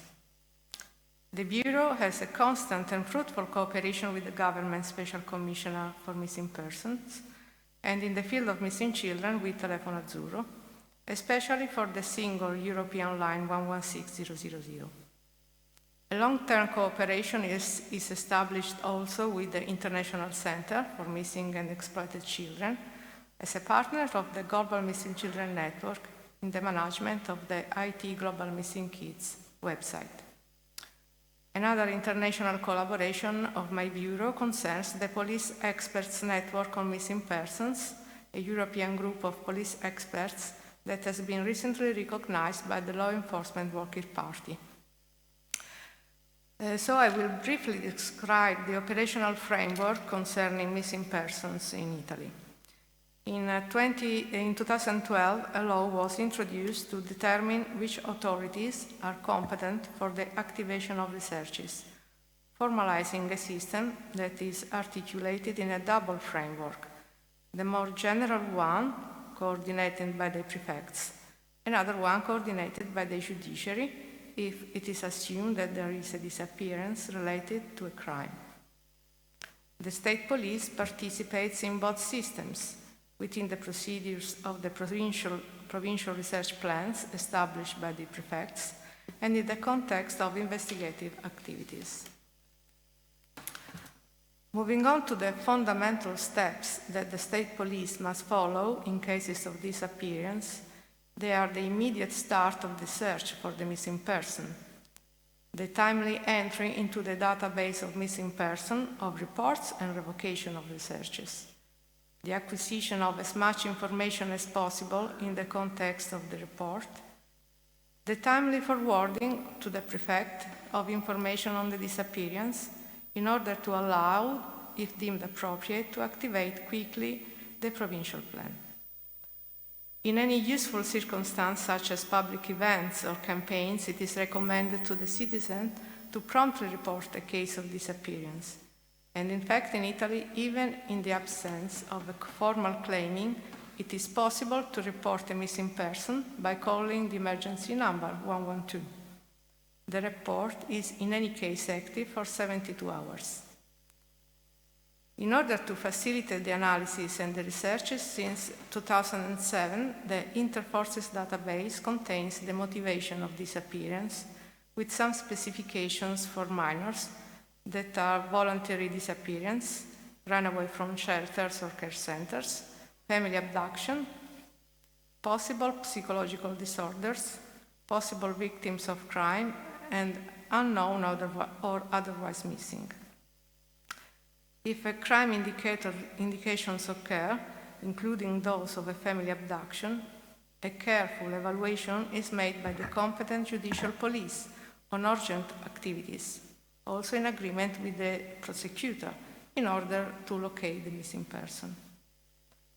The public prosecutor's office at the juvenile court shall be informed, according to the usual procedures, of every episode of disappearance and subsequent recovery of a minor for the consequent decisions concerning the protection of the child.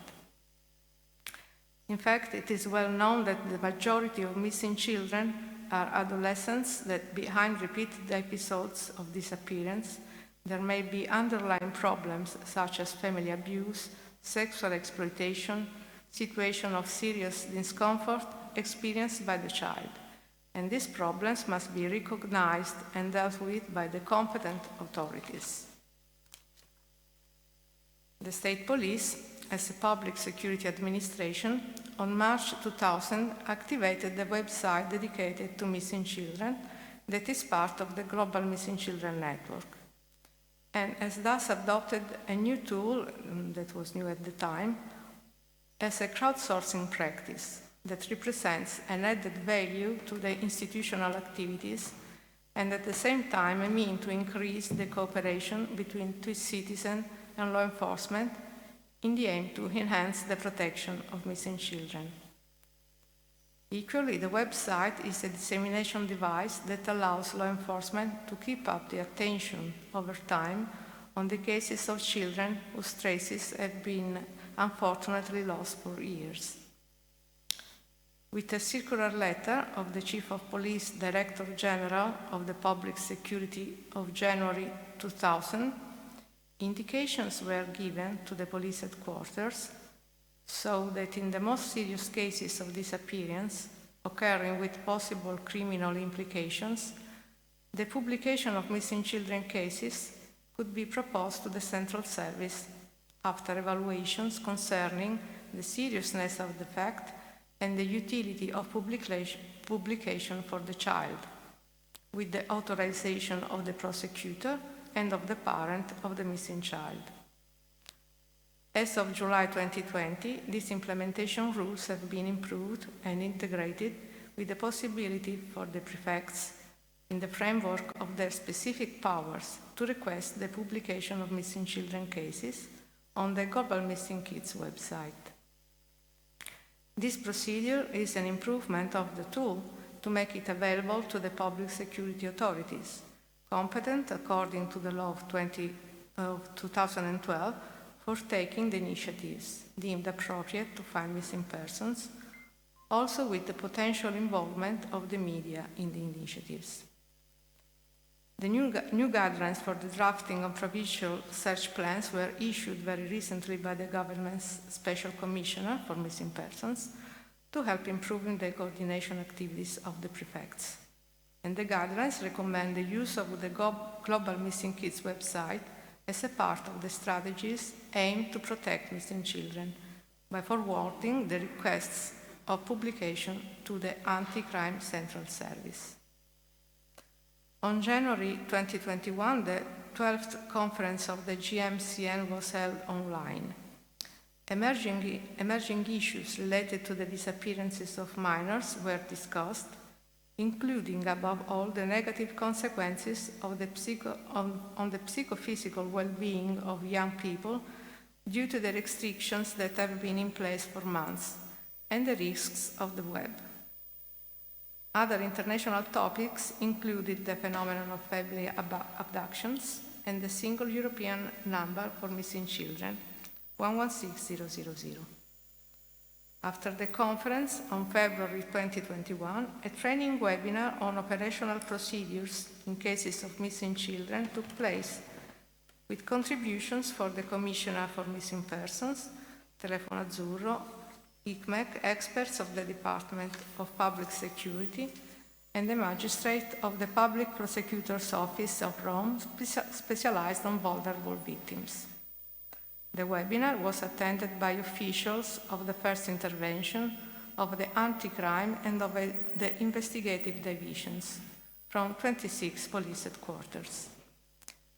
The topics dealt with were investigative activities in cases of missing children, the international child abduction crisis, the first intervention concerning missing persons, the correct approach to parents and family members, the provincial research plans of the prefects, the rapid alert tools, and the risk assessment in cases of disappearance.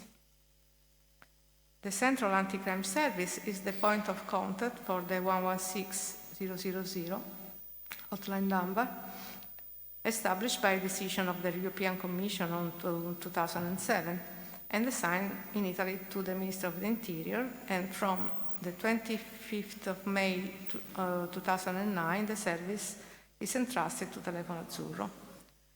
The procedures concerning the hotline were defined within a working group at the Department of Public Security. According to such procedures, the operators collect all information useful to define the situation reported by the caller. This first assessment is crucial to apply the appropriate reporting procedure to the police forces bureaus for cases of disappearance, of a possible sighting or finding of a missing minor. The reports are forwarded to the competent local police force, that is the closest headquarters or command. It also participates to the initiatives of the Ministry of Interior concerning the definition of operational procedures and must ensure the continuous training of the operators for strengthening their capacity to respond to the phenomenon of missing children and improvement of the quality of the service that is placed also on the international standards of missing children in Europe. I want to mention another research tool, international widespread and adopted in Italy, the so-called Amber Alert. In Italy, the Italian Child Abduction Alert System was activated in 2013 at the conclusion of a project developed in the framework of the European Commission's project, Child Abduction Alert, in which the Central Directorate of the Criminal Police participated in 2009 in partnership with the Ministry of Justice, the Department of Juvenile Justice, the Central Directorate, the Anti-Crime Central Directorate, the General Command of the Carabinieri Corps, the Central Directorate for Educational Institutions, and Telefono Azzurro. The conditions for the launch of the alert in Italy are the minor age of the victim, the forced removal, for example, a kidnapping or a child abduction, and not a simple disappearance of the child, the imminent danger for the missing child's physical integrity or life, the availability of sufficient and reliable information so that the dissemination of information through the alert can help to locate the victim or identify the perpetrators. The launch of the Italian child abduction alert system is subject to the decision of the public prosecutors competent for the investigation on the case, in order to prevent possible further danger to the victim or compromise the ongoing investigations.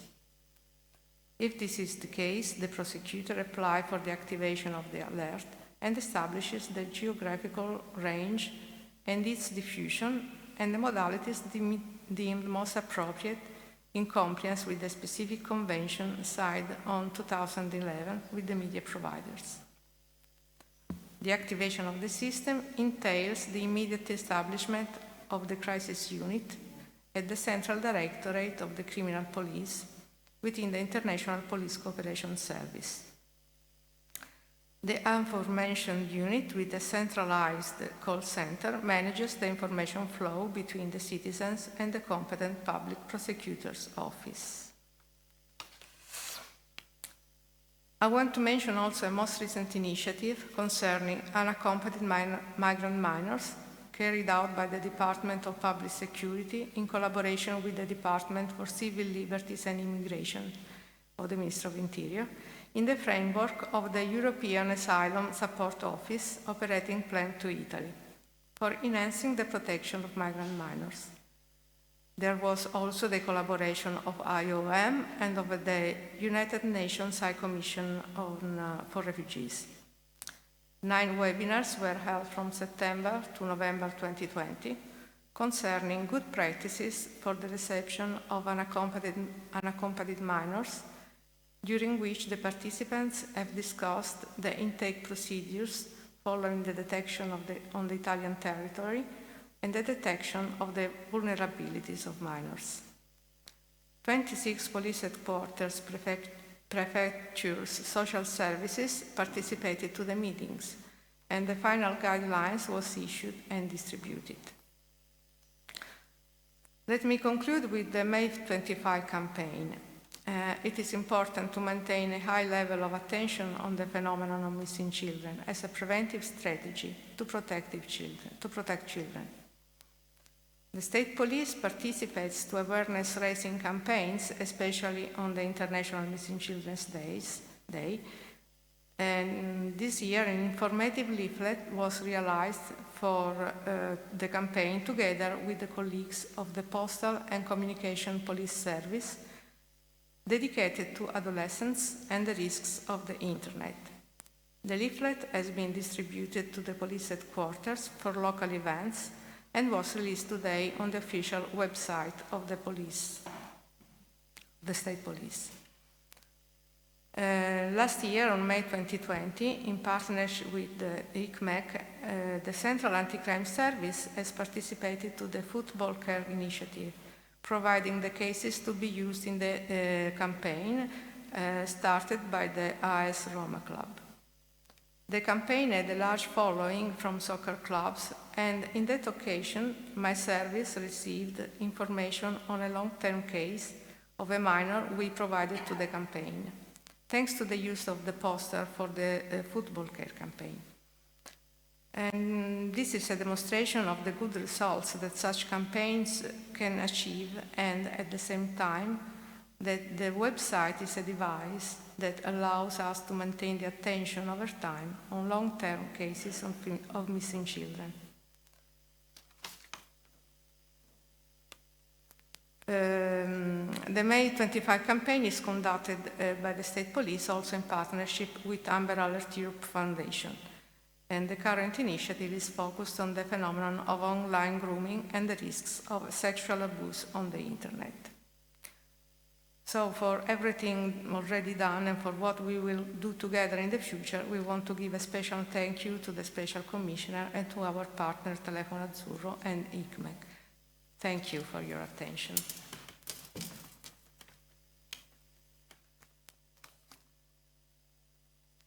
Thank you so much for that very interesting speech.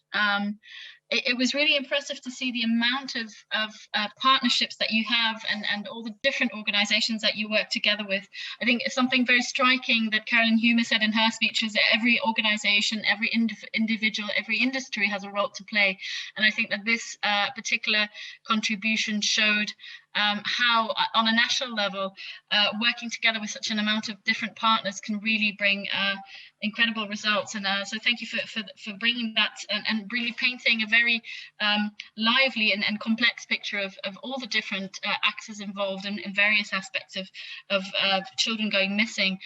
It's also quite encouraging to see very good cooperation between NGOs and law enforcement on the national level, as well as it's encouraging to see law enforcement being very engaged on this national, international 25th of May celebrations and awareness raising campaigns. So I think that's definitely an example and something we would like to see in many other European countries. And so congratulations on really achieving that great cooperation and being so involved in the awareness raising campaigns. I'm very pleased also to introduce our next speaker, Kostas Yiannopoulos. He is the president of the board of directors of the Smile of the Child. He's also the founder of the Smile of the Child organization. It's one of our other big and long-standing members. They develop initiatives aimed at providing services for children and families in need in the broadest sense of the word. It's really an impressive, large organization, just like Telefono Azzurro, doing much more than just missing children. He's a marketing expert and founded two companies, one in the IT sector and the other in the mechanical sector. But then later he founded Smile of the Child. It runs the hotline 116000 and it is a member of Missing Children Europe. We're very proud to have them here. Mr. Yiannopoulos, the floor is yours. Thank you, Aggie. Thank you. And grazie mille per tutto, Professor Caffo and Telefono Azzurro. It's a continuous friendship and a continuous collaboration. I'd like to share with you PowerPoint, just a few slides. Today at our event, we decided to talk a little bit about the past and then face the future, face the present, and look for the future. So yes, 25 years, the Smile of the Child, collaborating, working together, joining forces with some important people, some important organizations. Just a quick overview to remember some important people, some important organizations that thanks to them, we managed to go through. And as we say, we think globally and act locally. So yes, today, as you can see, we managed to get together all the forces in Greece, including police, fire brigades, Coast Guard, armed forces, the police of mayor of how you say it, then and anyway, all the forces were there in a very nice building in front of the very nice building, together on our search and rescue team with the dogs and all the teams that work together and the Red Cross. And I'd like to remind us all why we're here. Why United States of America started working for missing children, and so the other countries. If we don't forget that, then we will not make the same mistakes as countries and as for us as authorities and as organizations. So it all started, as you know, I don't have to remind anybody, particularly the National Center for Missing Exploited Children and the International Center with Adam Wells. They all know that. But thanks to Adam, thanks to the family, to the Wells family, they started the National Day for Missing Children, the legislation with President Reagan, and the foundation of National Center for Missing and Exploited Children. a prototype of an organization that we all have to look up. And in 1995, I had also my personal and the organizational foundation from my son, only 10-year-old, when he wrote in his diary to found this organization before he died from cancer. Today, we have created an organization that we have to look out for care, dignity, and quality. And Amber Alert. Yes, Amber Alert, Amber Alert, Amber Alert, Amber this, Amber that. But who is Amber? We all know, because we are together, we are as a family, as international family, but we have to remind ourselves sometimes that these people in Texas, they got together and they tried to find Amber, who was lost and lost her life. And this example made the world go around. And then Belgium, the Dutroux case.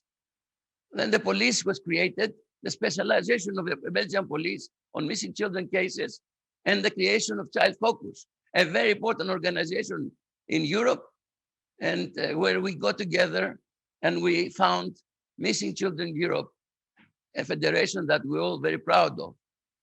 But we have to remember that the case like the Dutroux case, that he killed so many children, raped and killed so many children.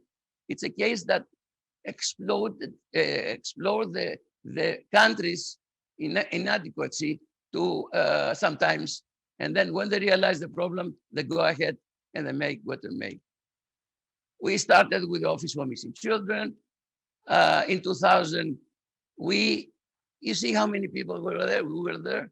We found the so-called Federation for Missing and Exploited Children, and the Sexually Exploited Children, we called it. And you can see all these important people that they gathered together. And then we created the Missing Children Europe.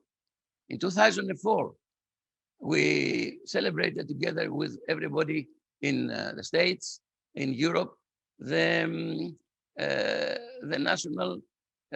International Missing Children Day. In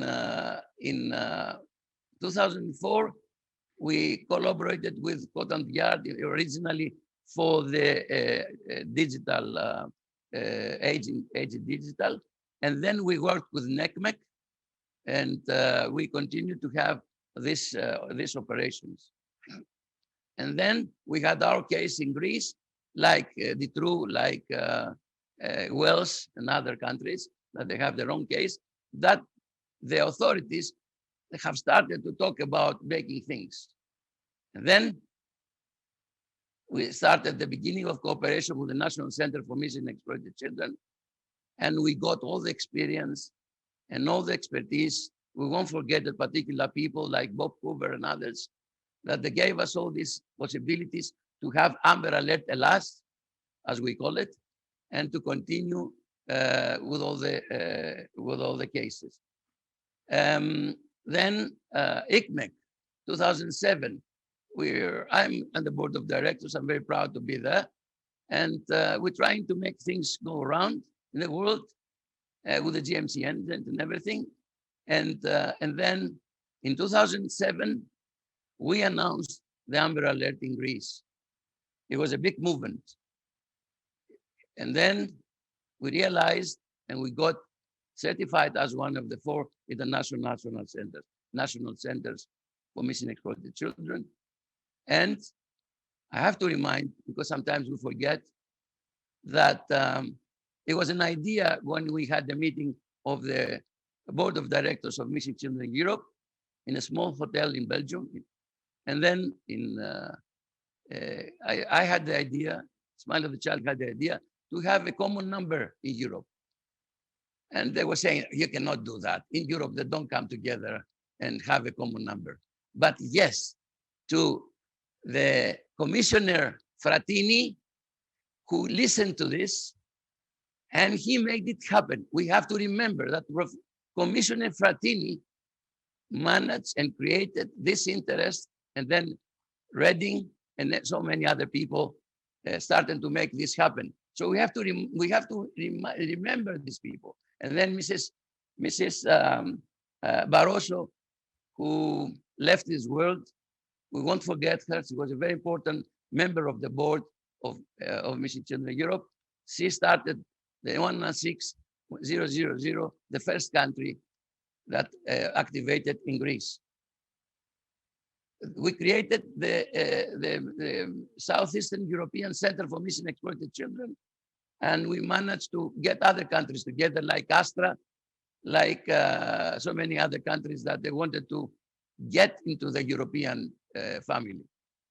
And then the European Child Alert Automated System, together with Italy, with Portugal and Cyprus, where we managed to make to activate our Amber Alert, and then worked and had all the system free of charge for all the countries from the European Commission, without any charge, to every country that they want to utilize this European Child Alert Automated System.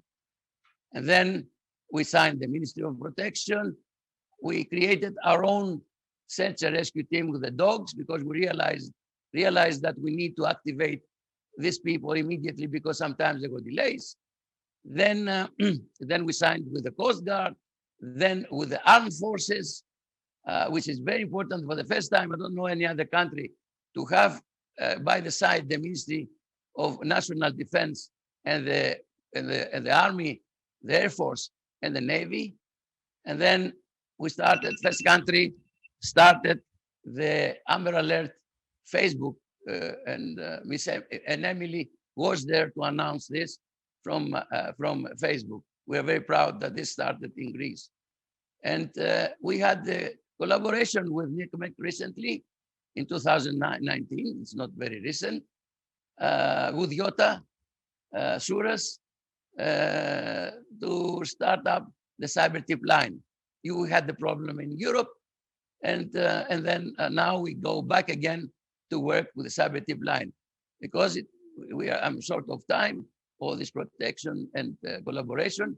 We have started the missing alert for the adults, because we have all this collaboration, taking from the Herbert Protocol from UK. GMC engine, we are very proud that we were one of the first countries to utilize it, and very important tool, very important initiative of GMCN, and very important tool of ICMEC. Then collaboration with the UNHCR, with the and Ministry of Migration, and so on, and some new initiatives. Just go quickly. From 40 partners on Amber Alert, now we have 150 partners. And for the first time in the world, we had the ATMs of all banks in Greece showing the Amber Alerts, and so on. In collaboration with the Ministry of Digital Governance, we have, for the first time, the possibility to automate all the systems, and very important, this tip. And I will end up in a few seconds. You know, we all have in our mobile phones an activation of Amber Alert. If you go in the utilities, you see it says underneath Amber Alert. Greece, they announced today that they will accept the ministry, the citizen protection and the digital governance, that we will for the first time utilize the Amber Alert in all citizens SMS sending, like all the disasters that they go ahead. And so together with the football teams, with the Super League, we managed to continue this initiative from Roma and Italy and ICMEC. And now we continue with all the football teams in Greece to this very important and very successful initiative. And also a new missing alert app, and statistics, I won't go ahead. You can see it from our side. I just wanted to say all this, that we're here to establish a great relationship and make sure that we are fighting together with the government bodies to fight the phenomenon, which is becoming worse and worse every time. Thank you very much. And sorry for a little bit going over 10 minutes. Thank you very much. Thank you so much, Mr. Yiannopoulos, for repeating the message that collectively we are indeed unstoppable. And it's indeed impressive the amount of initiatives and the amount of partners you are working with, particularly on your Amber Alert, but on many other initiatives as well. I joined Missing Children Europe 2.5 years ago. So this was very nice for me to see some of the history of the long history of this organization and the other organizations involved in missing children. So thank you for that history lesson, and also for showing us again the children behind the stories. So it's not just a case of a missing child. It is a family that's missing a child, and it's a child that's a victim. So thank you for showing those pictures and for bringing that to mind again, the individual cases where it all started, because all of the cases, every single call that comes in, every report that's made to one of the 11600 hotlines, there is a child behind it, and there's a family behind it who is missing a child and who might never see them again. So that's thank you for bringing that human aspect back into the story and some of the history. One of the organizations you mentioned, Child Focus, is the next up in our lineup. And I'm very pleased to introduce to you Ms. Sofia Majuk. She is the policy coordinator at Child Focus Belgium. Child Focus is the Center for Missing and Sexually Exploited Children in Belgium. It's a foundation that supports the prevention and investigation of missing children, abducted children, runaway children, and also sexually abused and exploited children. They provide psychological and legal support to the victims. They help spread information about missing children. They publish pictures, descriptions in newspapers, magazines. They're a very well-known organization in Belgium. Everybody will know who they are. When I introduce myself to friends, I do not say I am the Secretary General of Missing Children Europe. I say I work at the European network that's like Child Focus, and everybody will know what it is. So I'm very pleased to introduce Sofia Majuk. Thank you. Thank you very much, Aagje, for the introduction. I have a slideshow. So I will present to you today our work at Child Focus Belgium. We are the foundation of missing and sexually exploited children, as Aagje mentioned, and a little bit about our work. So we treat two teams, missing children and sexually exploited children. 24/7, our case managers are available 24/7 via the free hotline 116000. We have a twofold mission. One is operational, so we treat cases of missing children and sexually exploited children. And on the other hand, we also put a lot of energy in prevention. We work on tools, on training of social workers, of police officers, of professionals, teachers, parents, and so on. And we also work on sensibilization and lobbying. So we try to influence decision makers, politicians, to put children's rights in the core of their decisions. We treat around 25,000 calls a year, and we have 600 volunteers all over Belgium. So the cases we treated in 2020, we had 719 cases of runaways. We treated 155 cases of parental abductions. We treated 99 cases of missing unaccompanied children, 2 cases or 2 reports of abductions by third parties, and we treated 79 otherwise missing, so cases of other missing children. On the other hand, we have also cases of sexual exploitation. We saw in the COVID pandemic that there was a real big increase of these numbers. So we got 66 cases of teen prostitution with a big link with missing. So a lot of these teens were also runaways. We saw a big increase in cases of online risks. These online risks were, for example, problematic sexting, sextortion, and grooming. We treated 411 cases of these kind of online risks. And another increase in reports were about images of child sexual abuse. So we treated 2,056 reports of those kind of images. At Child Focus, we have analysts that look at these images, that check if it's gray zone or not, If it's not gray zone, so images of sexual abuse, we report it to the police. And then we have a collaboration with InHope to remove these images from the internet, something that's really important for the victims. We also treat cases of child sex tourism, but in 2020 there was not a lot of tourism, so we didn't have any cases on that.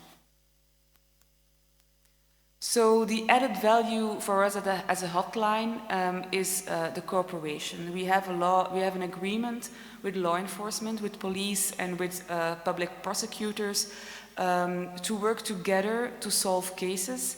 We also work really hard with social services because our mission is on the one hand supporting the families that are reporting to us missing children, cases of sexual exploitation. We have a lot of expertise. We try to reassure those families. We try to have information, and we have a good collaboration with the police, so we exchange information with them. If we get a case of missing children, we will always ask the person if there was a report to the police. If there is not a report, we ask them to go do the report, because we won't open a file if there's not a report with the police. And also we get information from them. Every day we talk to police, the federal police, the local police, in cases of missing children. The difference, of course, with our case managers and the police is that the police have a lot of cases, not only missing children, but they have also traffic problems, they also have crimes and so on. And the good thing and the added value of a hotline like ours is that our case manager has a relationship with the families. They know they can call them day and night, they're always there for the families. And then another way how we can support the investigation is by doing publicity appeals. If it's necessary, if it's a worrying disappearance, and if it's in the interest of the child, we will report we will do a public campaign that can be via our social media or paper posters. So I was talking about the added value of hotlines, and I think one of the added values really of having a network of hotlines such as Telefono Azzurro, Smile of the Child, and other hotlines is the fact that we can work together in cross-border cases. So I would like to focus a little bit on unaccompanied minors because it's a theme that's really important to us, and I think that's something we can really work together on to solve cases. So in Belgium, I told you that Child Focus had 99 cases of unaccompanied minors, but as you can see in Belgium there were 800 cases, there's around 800 cases of missing unaccompanied minors each year, so we just get reports of a little number of that. In these children we see different kind of profiles. You have asylum-seeking children that go missing. You have children wanting to reach other destinations. What we also see is children, very young children, on the streets, and we heard that it's a problem throughout Europe. A lot of these children come from Algeria, Morocco, and so on, and they come to Europe. They don't really have a destination. They're really young. We see children from 8 or 9 years old that are wandering the streets and that go from city to city. So they come from Paris, they go to Brussels, they go to the Scandinavian countries, and they come back. And it's a real problem because these children don't really want shelter, they don't really want anything. So for us, it's also a pickle to see how we can treat these cases, and it's also a call to other organizations if they have same cases to exchange on that and try to find solutions to get these children off the streets. So it was mentioned a few times by Maud and by others that there was a report of 18,000 missing unaccompanied children in the last 3 years in Europe. The problem and recommendations, the problem actually is that there's a lack of data and exchange of information. So what we see and what we know is that some of these children are reported missing in Italy, for example, in Greece, in France, in Brussels, but they're already somewhere in the UK or in Germany with their family, and they might be safe, but we don't get the information. So we don't know if they're safe or not. And so you have these big numbers of missing children, and it's alarming, but the problem is that of course, if you have these big numbers and you don't exchange the information on if they are safe or not, you can't put your energy in those children that are not safe. And it's a big number, and it's really complicated to treat this. So we would like really to call on exchange more information between countries, between hotlines, for example, so we know these children are safe. We can concentrate on these children that we don't have any information on, that are maybe trafficked, that are maybe in danger, and put the energy in these cases. What we also see is that these cases are not always taken very seriously. There is some people might say they are not missing, they are traveling, they are going to another destination. So for us, every child that goes missing, even if it's a runaway, it's a minor, is a child, and we can't let children travel alone. It's not safe. We have to try to make sure that these children find safe ways to get to their destination. And another issue is the fact that there is not really a uniform mechanism for cross-border cooperation. So we would really like, for example, between the hotlines, and we know and we are happy that Missing Children Europe is facilitating these kind of exchanges, because it's really important we have this network of hotlines. Let's work together, let's collaborate, let's cooperate to exchange information and to learn from each other. So I would like to finish my presentation by talking about the network of Missing Children Europe. So as I said, in cases we work already together. If there's a cross-border case, we will exchange information, for example, with Telefono Azzurro on a parental abduction, or another case of an unaccompanied minor, for example. So that's really helpful to work together and to exchange information on cases and to try to resolve these cases, because a missing child, it's a puzzle, and each partner, each country has a piece of this puzzle, and we have to try to put the puzzle together to solve the case. And I think if we work together, it can really work. And Aagje, I think Aagje mentioned already, and others, some projects we work together with. For us, it's really interesting too. We have the Radar project. It's a project on runaways. There were really interesting results of a research on motivations of runaways and how people look at runaways and how we can help them find other ways than running away to solve their problems.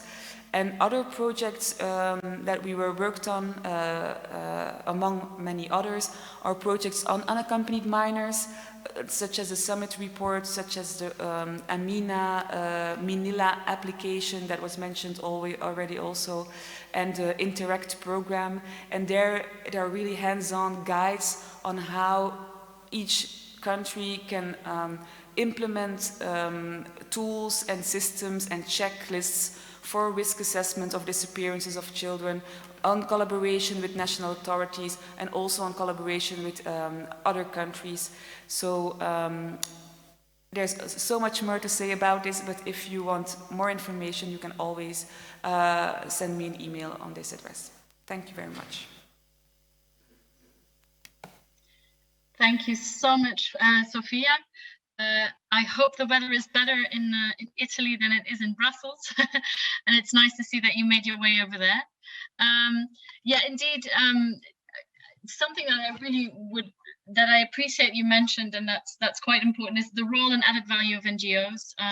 What these 116-000 hotlines do is not just making it easier for people to report, but they're also providing specific support that law enforcement might not be able to provide. So that's a very interesting part of what you said, and I think definitely your plea to look at for better ways to cooperate across borders on the issue of unaccompanied minors, that figure of 18,000 children. One of the reasons why I was late today is because I was in another meeting talking about the issue of unaccompanied minors and 18,000 children going missing in the last 3 years, and that's just the figures from 10 countries. So the figures are actually much, much higher, and there is a lot of misconception about these young people. It was extensively discussed in the first half of this panel, but it never hurts to say it again. And I think not working working well together across borders, not making sure that that at least between ourselves, we exchange information and close the loop on these cases, makes these children more vulnerable to traffickers and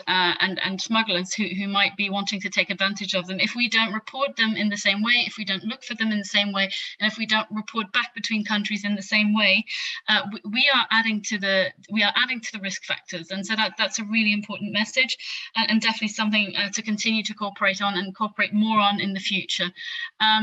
Last but not least, Lucia Tejero. She is the 116000 hotline manager at ANAR Foundation, our member in Spain. The ANAR Foundation, ANAR is short for Aid to Children and Adolescents at Risk. It's a not-for-profit organization created in 1994. It's dedicated to promoting and protecting the rights of children and adolescents through its helpline. It's a helpline that doesn't only do missing children, it provides psychological counseling, legal and social support, free and confidential for all inquiries made by children and adolescents. So there's a child helpline in Spain as well.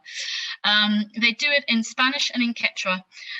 The foundation runs the hotline 11600 in Spain and is a member of Missing Children Europe. Lucia, the floor is yours. Good evening, and thank you very much for your invitation. My name is Lucia Tejero, and I am the responsible of the 116000 hotline in Spain, as AG announced. This service is operated in Spain by Fundación ANAR since 2010. Our origins date back to 1970 with foster homes, and since then we are dedicated to the promotion and defense of the rights of children. We have various helplines and the hotline for missing children. As you know, this hotline is free, confidential, and available 24/7 with a translation system in different languages and connected with all the rest of hotlines in Europe. The hotline is staffed by a multidisciplinary team, psychologists, social workers, and lawyers working in coordination with the law enforcements in a daily basis, as we have an agreement with them. We also publish pictures of missing children, and of course, our purpose is to help missing children and their families, providing guidance and support. In addition to collaborating with the law enforcement, we are a member of Missing Children Europe, Amber Alert Europe, and the National Center for Disappeared in Spain. This center belongs to the Home Office and coordinates the information of missing people. According to its annual report, the 65% of disappearance in Spain are children. The most frequent profile of missing person in our country is a child, male, of Spanish nationality in the 68% of the cases, and aged between 13 and 17-year-old. The decreasing reports of missing children indicates that 2020 has been clearly a different year from others over the last decade. With the arrival of COVID-19 and the measures introduced in the states of alarm, there has been a significant reduction in the number of cases, with a clear decrease in Spain from March 2020. In April 2020, only 407 reports of missing persons were collected, which is a historical low. Considering the total number of cases that were attended by Fundación ANAR during 2020, the main reason for consultation continues to be runaways in a 73.5% of the cases. In second place, we have children thrown out of home, which represent 20.8% of the situations that we attended. And in addition, parental abductions, whether or not they have an international component, represent, in our case, the 8.5% of the cases. Lost or injured children represent 5.6% of the cases, having decreased respect to the previous year. And finally, criminal matters, which represent a 1%. One of the most challenging types of missing children are international cases, and the collaboration between us is crucial. To this end, we have a collaboration protocol, and we communicate regularly on any issue between the hotlines under the umbrella of Missing Children Europe. In the case of Italy, we have been involved in a total of 9 cases since 2012, and we're confident that this collaboration will continue to be as positive as it's been so far. Finally, I would like to mention that a new children's legislation is about to come into force in Spain, for which Fundación ANAR has been working for many years, in which we hope it will improve the situation of our children in our country. Thank you very much, and I remain available for whatever you need. Thank you so much, Lucia. I will refrain from further comments because we have run about 10 minutes over time, but thank you for your perspective as well. And I'll hand directly over to the Palazzo Valentini, where Professor Cafu will make the concluding comments. Thank you. I'd like to thank the chairman because they did a wonderful job. It was not easy to collect so many ideas from different experience, different countries, different institutions. For me, it was a very emotional opportunity to listen the story of our organizations, because we started many years ago, and when Costa spoke, and I remember many meetings that we had together, as with ANAR and with our Spanish friends, or with Child Focus, that we collaborate for so many years. And it's very important to share ideas, experience, expertise. One important thing is that we see that we collaborate between organizations and with police and national institutions. And now the European Commission is very important for Europeans to be a point of reference as Missing Children Europe, that is a very strong organization that work together in this field. And Costa spoke about Frattini. Frattini is one very important person, because I remember when we met together speaking about, he was Vice President of the European Commission. We spoke about this idea to have a unique number at European level. And I remember to the friends of National Center that they come to European Parliament, to European Commission to speak about a number and how to build a system of alert. And we work together, and this was for us an incredible opportunity. I learned a lot because, as you know, I am a professional in a field that is not a legal field. I am a psychiatrist, and in this area I see the consequence of the trauma of missing children. And I think that we have to think a lot about the consequence of this experience for many children that are missing.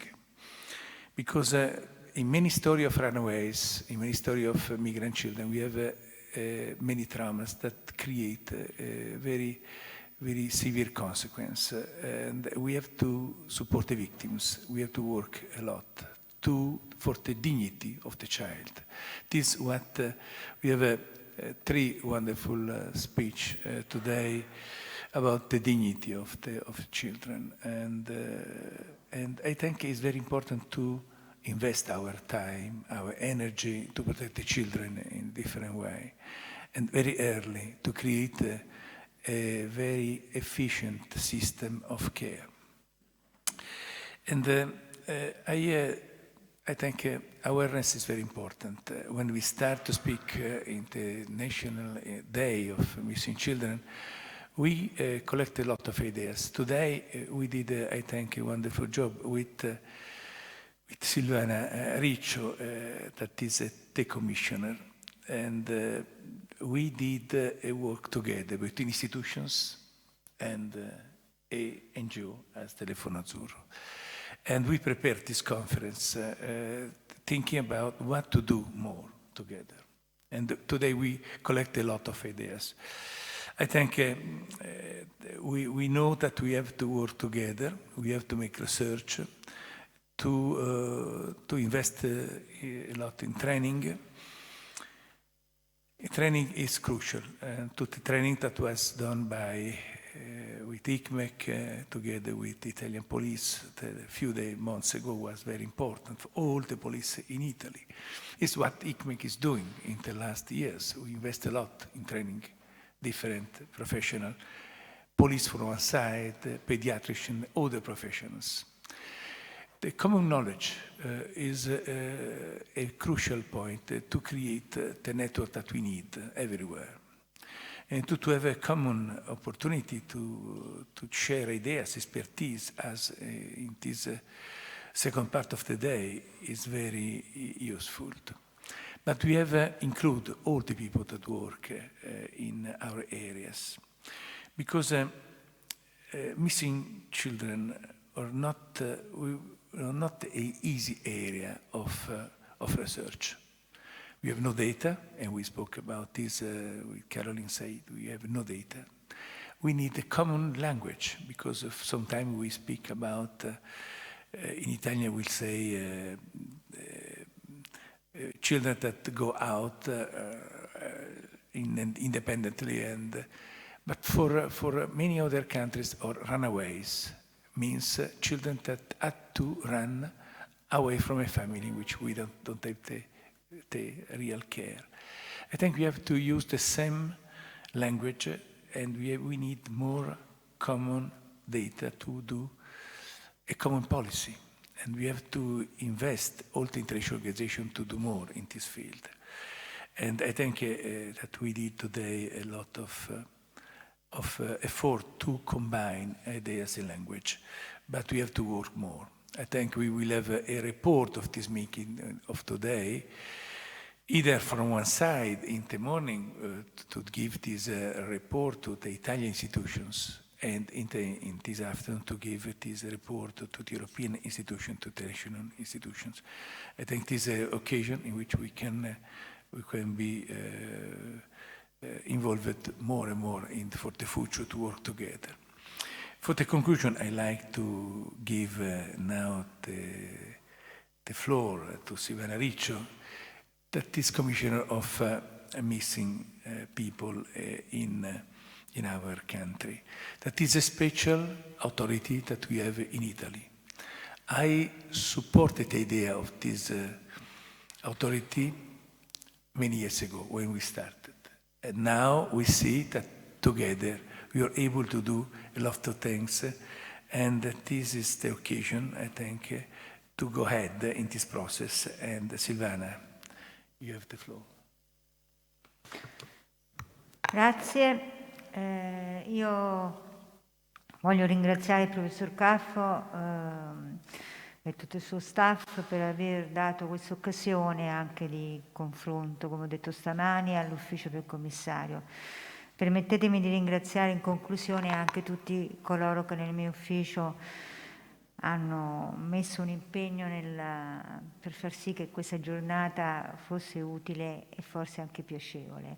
Abbiamo sentito tante esperienze anche straniere, molto interessanti, e credo che sul tavolo siano state messe oggi tutte le questioni che riguardano questo tema così trasversale, così globale, se volete, sicuramente dai confini che non riguardano solamente il nostro paese, ma che hanno caratteristiche simili, sia pure affrontate in modo diverso in altri paesi anche dell'Unione Europea. Sappiamo il grande lavoro, e qui ci è stato dimostrato con numeri e fatti, il grande lavoro che fa il 116.000, che è di grande supporto a quello che poi è il lavoro di ricerca delle forze dell'ordine. Credo che quello che, volendo tirare un po' le conclusioni di questa giornata così proficua per quanto mi riguarda, credo che si possa dire che c'è un interesse generalizzato nei confronti di questo fenomeno, non solo da parte delle istituzioni, e questo è dovuto perché è il nostro lavoro, ma anche da parte di coloro che non fanno parte delle istituzioni, quindi non era altrettanto dovuto e scontato trovare un interesse e un'attenzione da parte del mondo della società civile, anche da parte del mondo delle imprese. Credo che la collaborazione che ci hanno offerto stamani, ma anche nei mesi precedenti, anche le imprese che su questo settore possono fare tanto, sia un'occasione imperdibile che dobbiamo assolutamente cogliere. Io esco da questo convegno con sicuramente maggiore consapevolezza, sicuramente con un impegno più grande di quello che c'era prima, ma anche più forte. Prima perché abbiamo visto che tutti chiedono coordinamento nella loro azione, e se volete l'azione del commissario è per legge un'azione di coordinamento. Quindi ovviamente io metto a disposizione le mie energie e il mio personale impegno, ma anche tutto quello dell'ufficio che io in questo momento ho la responsabilità di dirigere. So che a fianco a me ci sono delle forze importanti, a cominciare da Telefono Azzurro e dal professor Caffo, che è persona, al di là dell'organizzazione che dirige, una persona squisita, e so di poterlo avere a fianco in questo compito che abbiamo. Credo che possiamo fare un percorso anche in tempi non molto lunghi. Si tratta di... c'è oggi probabilmente un contesto diverso da quello che c'era negli anni passati, c'è sicuramente una maggiore attenzione, c'è anche con l'intervento del Ministro dell'Interno, l'ha dimostrato in maniera molto chiara e pubblicamente, un impegno di tutto il Ministero nelle sue varie componenti a come dire, efficientare questo sistema di Stato, ma non solo di Stato, che oggi già c'è per il contrasto di questo fenomeno e per far sì che quel 25% di cui parlavo io stamane sia un numero che diminuisce fortemente. Per fare questo ognuno ovviamente deve mettere in campo quello che ha, cercando di essere meno gelosi possibile del proprio lavoro, perché è evidente che un lavoro di squadra, quale è questo, è un lavoro che implica che ognuno di noi si ritragga un po' nella sua diciamo autonomia, nella sua forza, e mette in campo a favore di un obiettivo condiviso. So che questo obiettivo è condiviso da tutti voi, oggi ce n'è stata la più ampia dimostrazione, anche perché c'è bisogno di mettere in campo tutte le forze che non sono solo nazionali, ma che necessitano della cooperazione di tutte le realtà che operano nei vari territori. So che ci sono anche, non c'è bisogno di modifiche normative, c'è bisogno probabilmente di prassi operative più efficaci. Parlando con alcune menti del settore appunto che operano nel campo del contrasto a questo fenomeno, probabilmente ci sono da subito delle prassi operative da mettere in campo che non costano nulla, che possono essere anche nella possibilità di, per esempio, acquisire già nel momento di una scomparsa delle tracce biologiche del minore che è scomparso. Questo ci consente ovviamente di avere, nel momento in cui troviamo non solo troviamo delle segnalazioni ad hoc, no? Troviamo dei minori che magari non hanno identità, come ci ha spiegato il prefetto Rizzi, molte volte ci troviamo di fronte a dei minori che non hanno identità, ciò ci consente di dare un'identità. Noi crediamo che il diritto all'identità sia una questione che il nostro ordinamento, che c'è nel nostro ordinamento e che deve essere affermata quotidianamente nella nostra azione. Ed è per questo, come voi sapete, che l'ufficio del commissario si occupa anche dei corpi senza identità, che è l'aspetto più triste della scomparsa, ma che altrettanto ci impegna non solo a livello nazionale, ma anche a livello al di fuori dei confini nazionali.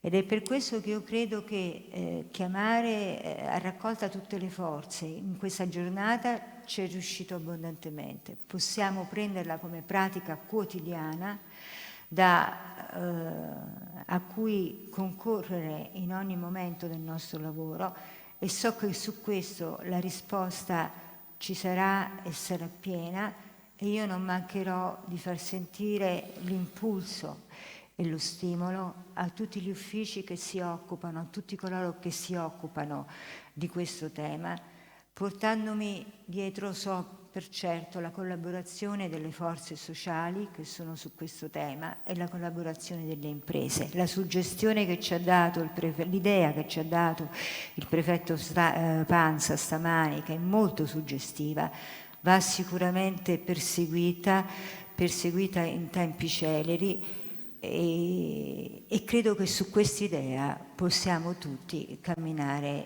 per raggiungere questo obiettivo nel più breve tempo possibile. Io perciò vi ringrazio ancora una volta e auguro a tutti noi buon lavoro per raggiungere questo obiettivo. I'd like to thank Commissioner Silvana Riccio for the word that she said. She said that now we have to continue these activities, and the Italian institution will be very happy to be in our side. And I hope that this international collaboration can be very helpful for all of us. I like to thank Mr. Sanchez Sorondo, that I see in the screen, that is a very important part of this process. I like to thank to Reverendo Christopher Maher, that is with us, that with the word that he said. I like to thank the colleague from Greece, and Costas, that he understands Italian very well, and for this reason he was aware about what Prefetto Riccio said. And I like to thank the National Center. We have to work together with all this network that you saw here. And I like to thank Anar and our friend that are with us today. Thank you a lot, and to thank to Missing Children Europe and to all the chairmen were very good, and thank you a lot, and we see very soon. Bye.